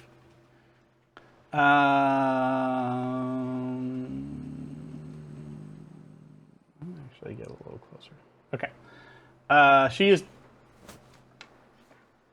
done. Yep. All right. So Reaper, Reaper just needs to kill Beth. If you can kill Beth, you win the game. he's gonna do his best. He's gonna try his hardest. He's gonna move like a half inch, I guess. Sure.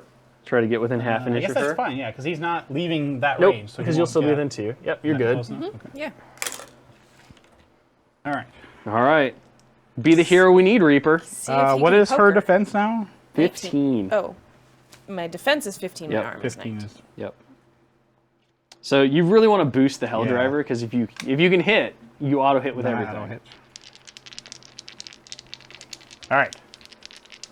You got this. There we go. You totally That do seems got good. that. Got it. It's an impressive roll. That's a very good roll. Nice.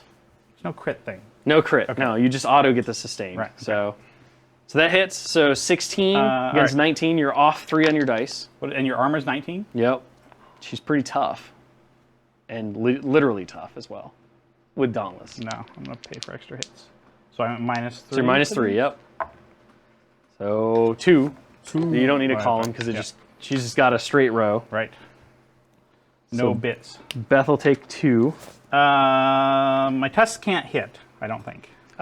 If you roll, no, they can because you're a 7. You need a 15. They're disabled. Nope, because the tusks are the head. The head can't Oh, be okay, disabled. okay, right. It's the harpoon that's Right, disabled. okay, so right, right. 2 dice. There we go. That actually does hit. So kudos.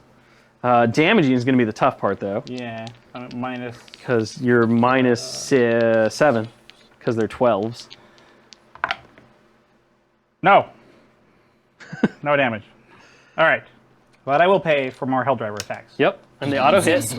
That seems So 3 off the roll. The auto hit is really auto hit's not real- friendly or cool or nice or acceptable. It's pretty good. It's pretty good. It's rude. All right. It's war. It's rude. It is war. It's war. Is it war? I don't know if it's actually declared, but we're at least fighting.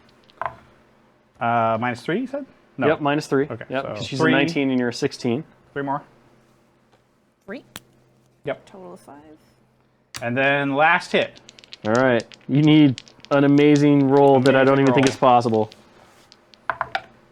I tried. I tried real hard. You did try real hard. That's tried. actually real legit. So 8. With the minus 3. So you left her again. You left her with 3. If they had the parasite, it would be over. If you had the parasite, it would be over. That's true. Instead, your Jack has the Yes. parasite, which I think means it might be over for you he next might turn. be. He might be. It So that's could all. be. That's all of your stuff. So it's Jamie's yeah, Jamie's fine. turn. So Maddox will go up to 6.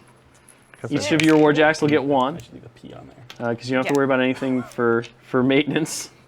Nope. Yeah, the funny thing about Parasite is the fact that it can affect both friendly and enemy yeah. models. And people might be like, why would you ever parasite something? Well, sometimes you parasite something that literally has terrible arm just to give yourself +1 arm. Yeah. Okay. See, now that I can either kill the Warcaster or all of the Warjacks, I get indecisive. I feel like killing the Warcaster would be difficult. Yeah. I think trying to take down Agatha is going to be it's so difficult. flashy. Killing a parasited Reaper, on the other hand, fairly easy. Yeah, probably not going to be too difficult. Killing the Bonejack might be slightly already both damaged. challenging, but not really because the Bonejack is half dead. So, yeah, I think you got this. I feel good about where the swans are here. I feel pretty good about where the swans are. Yeah, I feel pretty good. It's just very pretty weird. good. I'm used to right, like you want to go for the point. throat, right? Yeah. No, just get those super damaged Warjacks. All right, so I put focus. Yep. She kept a couple Yep. here. And you let go of the upkeep. And I let go of the upkeep because if I don't, because if you don't do it, now, then what's the point? Yeah. Right. So. Who's gonna start? That's a great question. I probably have Maddox start. I think so. Yep. Let's have her start. All right. With this. So you need 6s to hit. Parasitic. This parasited Reaper, 6s to hit. That's a 7. That'll do. So you're straight damage now. Or no, you're damage -1. Sorry, because -3, 17. You're 14, and you're a 13. Can she pay to boost damage? She can boost. Yeah. Yep. You absolutely can boost. I feel like that's a good choice here. Seems good. So I just barely made that hit. So. All right. That made up for last round, like by a lot. It's an okay dice roll. So that's 15. No, it's -1. No, it's -1. So 15. it's 15 to the 4. That left him with one box left. One moving box. That -1. Okay, well, fine. She's gonna hit him again, I guess. Or try. You know. Listen. I don't think you complain too much about that. Clean kill. She half killed him with one shot. She's a very tough lady. She is. And you hit again, and there's no way you can't kill him because you're going to roll a 2. Right. And you're -1, so. Good job, excellent Lady work, Beth. Nice. Good job, Beth. I don't. Well, Bone Chicken, can you be the hero we need? Come on, chicken. Okay, so you can do it. I can do some charges here if I want. Yeah. You could charge, but honestly, charging doesn't buy you anything. It's better to because once you can reach melee, really all charging is extra movement plus a boost. Okay. But at this point, you can get to melee, so you might as well just save the focus to be more reactive on what you need to boost, or if you want to buy additional attacks. I want to go. We're gonna start with our. All right, start with the Lancer. Sure. I mean, he already half killed him. It seems only fair he gets to finish it off. Yeah, let him get the finishing. So you are only mat 6, so you will need 8s to hit. So I would suggest boosting on the attack roll. Hit, or boost wrong the guy. attack, I mean. You want that stack. That's definitely the wrong boy. All right. Oh yeah, she has quick work too. Sorry. So you could take a ranged attack before you do this and shoot at the Bone Chicken, which you might as well because it's fun. I mean, if I want to shoot for fun, I would shoot her. She has stealth, so, okay, so I'll shoot you would just no. She doesn't have stealth. Does she have stealth? Yeah. She used to have stealth. She doesn't have stealth anymore. Yeah. That's only with the feet. So you could shoot her, def 15. So really, you're trading 1 point of def. I mean, shoot her. I'd go for it. No, so would I potentially hit my? No, because you would do it. It would happen before he moved in. Oh, you're right. Yeah. So I'll shoot. Yep. Bam. Maddox is just going to finish this fight herself. She's pretty you can boost the damage roll on that. Boost the damage roll on it, actually. Because why not? Why wouldn't she? Well, Jack's not alive. He doesn't care. Kill steal, whatever. So yeah, if his it's only pouch 12. Yeah. So it's 2 off the roll. Okay. That's 9. I'm pretty sure that Beth Maddox just finished this fight herself. Yeah, 1 over what you needed. Job, so Beth. Beth Maddox, being a warcaster, just walks in there and is like, I got this, boys. Excuse me. So there you go. Good game. Good game, guys. Congratulations. Thanks so much for joining us on this stream. We look forward to seeing you back next week at the same time, same bat channel. We'll be expanding the battle groups out with an extra 10 points, so we're probably going to see some solos and maybe a unit or 2. So come on back and check out the game as we escalate up in this, what's here to be a hot and heavy grudge match. Maybe different teams. But, I mean, like yes. Yeah, we'll be paired off. Players. Yep. Different random guy. Yeah. Thanks, everybody. Cool. Thanks.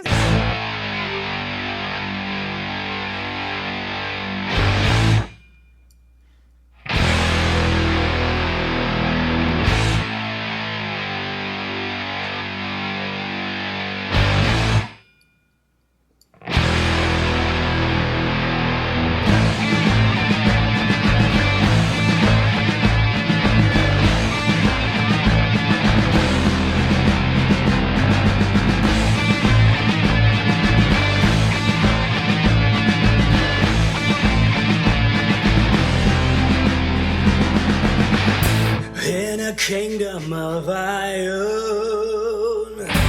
under the dome of the sky.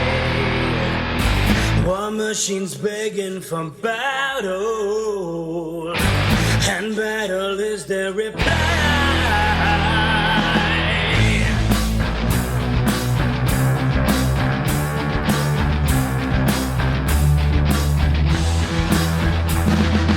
Warcaster's more than a wizard, he's more than a soldier, and more than a man.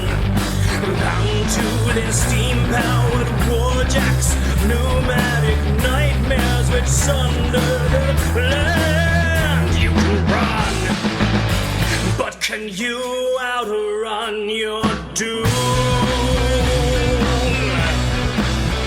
You can hide, but you're hiding in your tomb.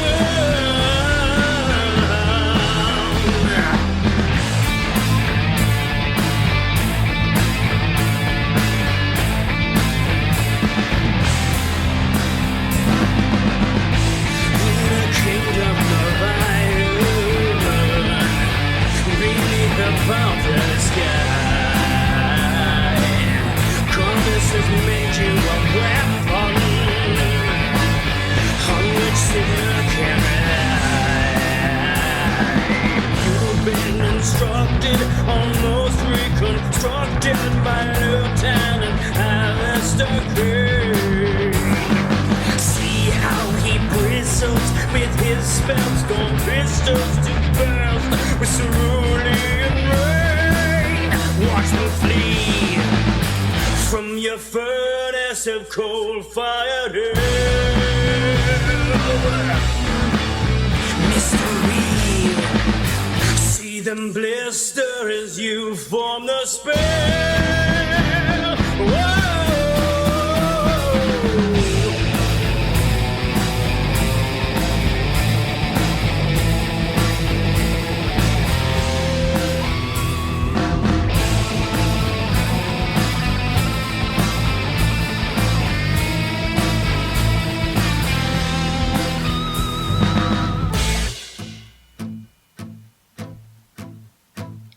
The crooks fix their gaze upon thick stands of pine, while your column walks solemn through lands lost to time.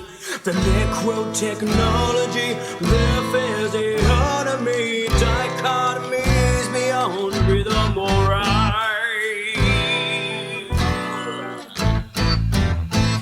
When corrupt as firebusters, it couldn't be worse. Jack's attack and your soldiers disperse. You've seen light, a green light, and all of aim on steam light, the blight which now powers this demonic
sky, surrounded by ruination.